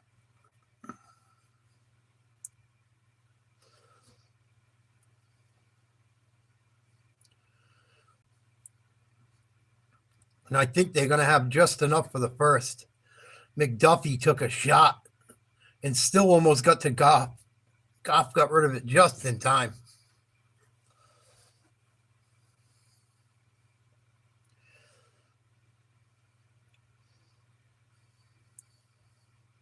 Not a good thrown ball. I don't know if the ball was tipped. They're reviewing something. After 137, but in lieu of the 10-second runoff, Green Bay is elected to take their third and final charge timeout. Terry McCauley, what are you making of this? So, yeah, there was a lot of missed words in that announcement. It's actually an expedited review. They made it short because he was short. He didn't make the line of game. It does require a 10-second runoff, but Green Bay had already used their timeout, which they kept, which they're going to do. Right. So it's now third and short with the time set to where he was going. And they're out of timeouts. Correct. They're out of timeouts, right? So if they pick up a first down here, they can run the clock all the way down and kick the field goal. Campbell just wants to get an explanation. Meanwhile, Goff has completed his last 13 passes. He's 32 out of 41. 283 yards, 3 touchdowns tonight. Here we go. Third and inches. Minute 27 to play. Tied game. Goff hands the ball off to Montgomery. He's looks like he might have got it on the second attempt. I'm not sure. It's going to be close. He's short. He was brought down short. He's grabbing his knee, too.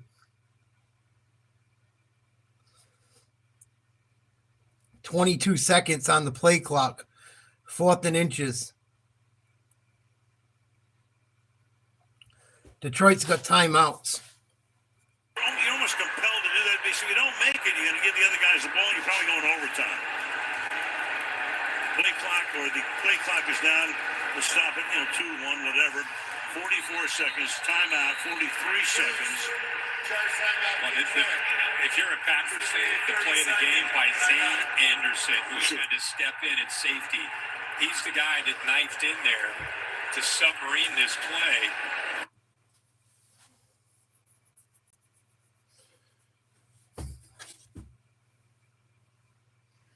So it's going to be 4th and inches. 41 seconds to play, something like that. Tied game, 31 apiece. 43 seconds to go. They bring in the kicking unit. Be about a 40-yard kick, I believe.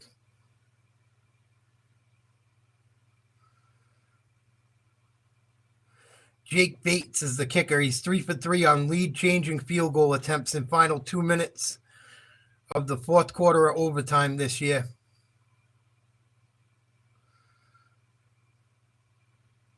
Oh, they're not going to kick it. Why are they? They're going to go for it on 4th down in a tied game?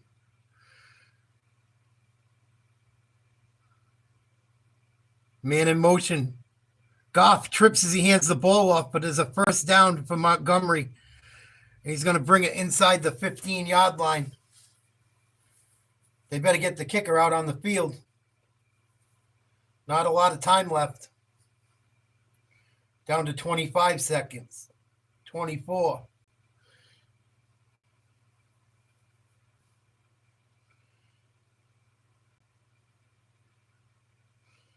I can't believe Goff tripped. Gets it to the running back Montgomery just in time. Plenty of yardage. Wide open hole. He's not a very big guy. Wide open hole for him.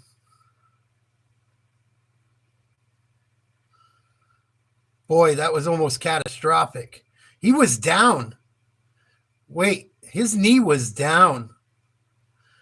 If his knee was down before they hand it off, is the play dead? Or is it going to be both knees?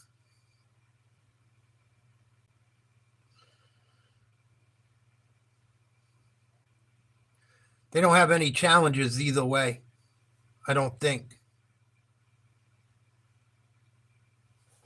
Jordan Love, the possibility of him getting the ball and moving into field goal range, he thought it was worth the risk to go for it, believed in his guys, gets the first down, and now works that clock down, kick a last-second field goal, and LaFleur and Love won't get a chance to touch the football. And a major risk. And Love would have had to do it without a timeout. So I guess both his knees have to be down. Very lucky. 24 seconds to go. They're going to run the ball so they can get their kicker lined up to where he wants it. Goff's going to take a slide and take a knee. They're going to mock the ball on the left hash mark. Looks like it's about the 13 or 18-yard line, one or the other.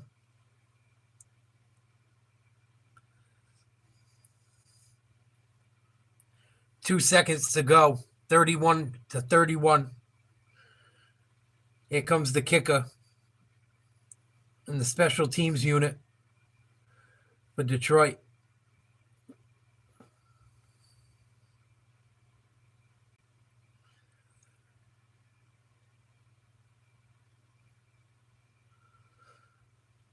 This is pretty much an extra point.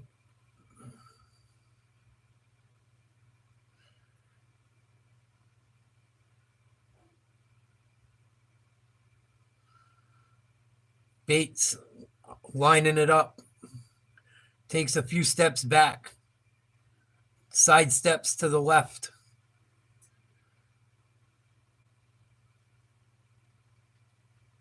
Snap is good. Hold is good. Kick is up. Kick is good. That's the ball game, folks. Lions squeak out a W, 34-31. Green Bay let one get away, boy. One bad turnover and a bad penalty. Close game, good game. 11 straight wins, longest in team history for the Lions. Wow. Good game.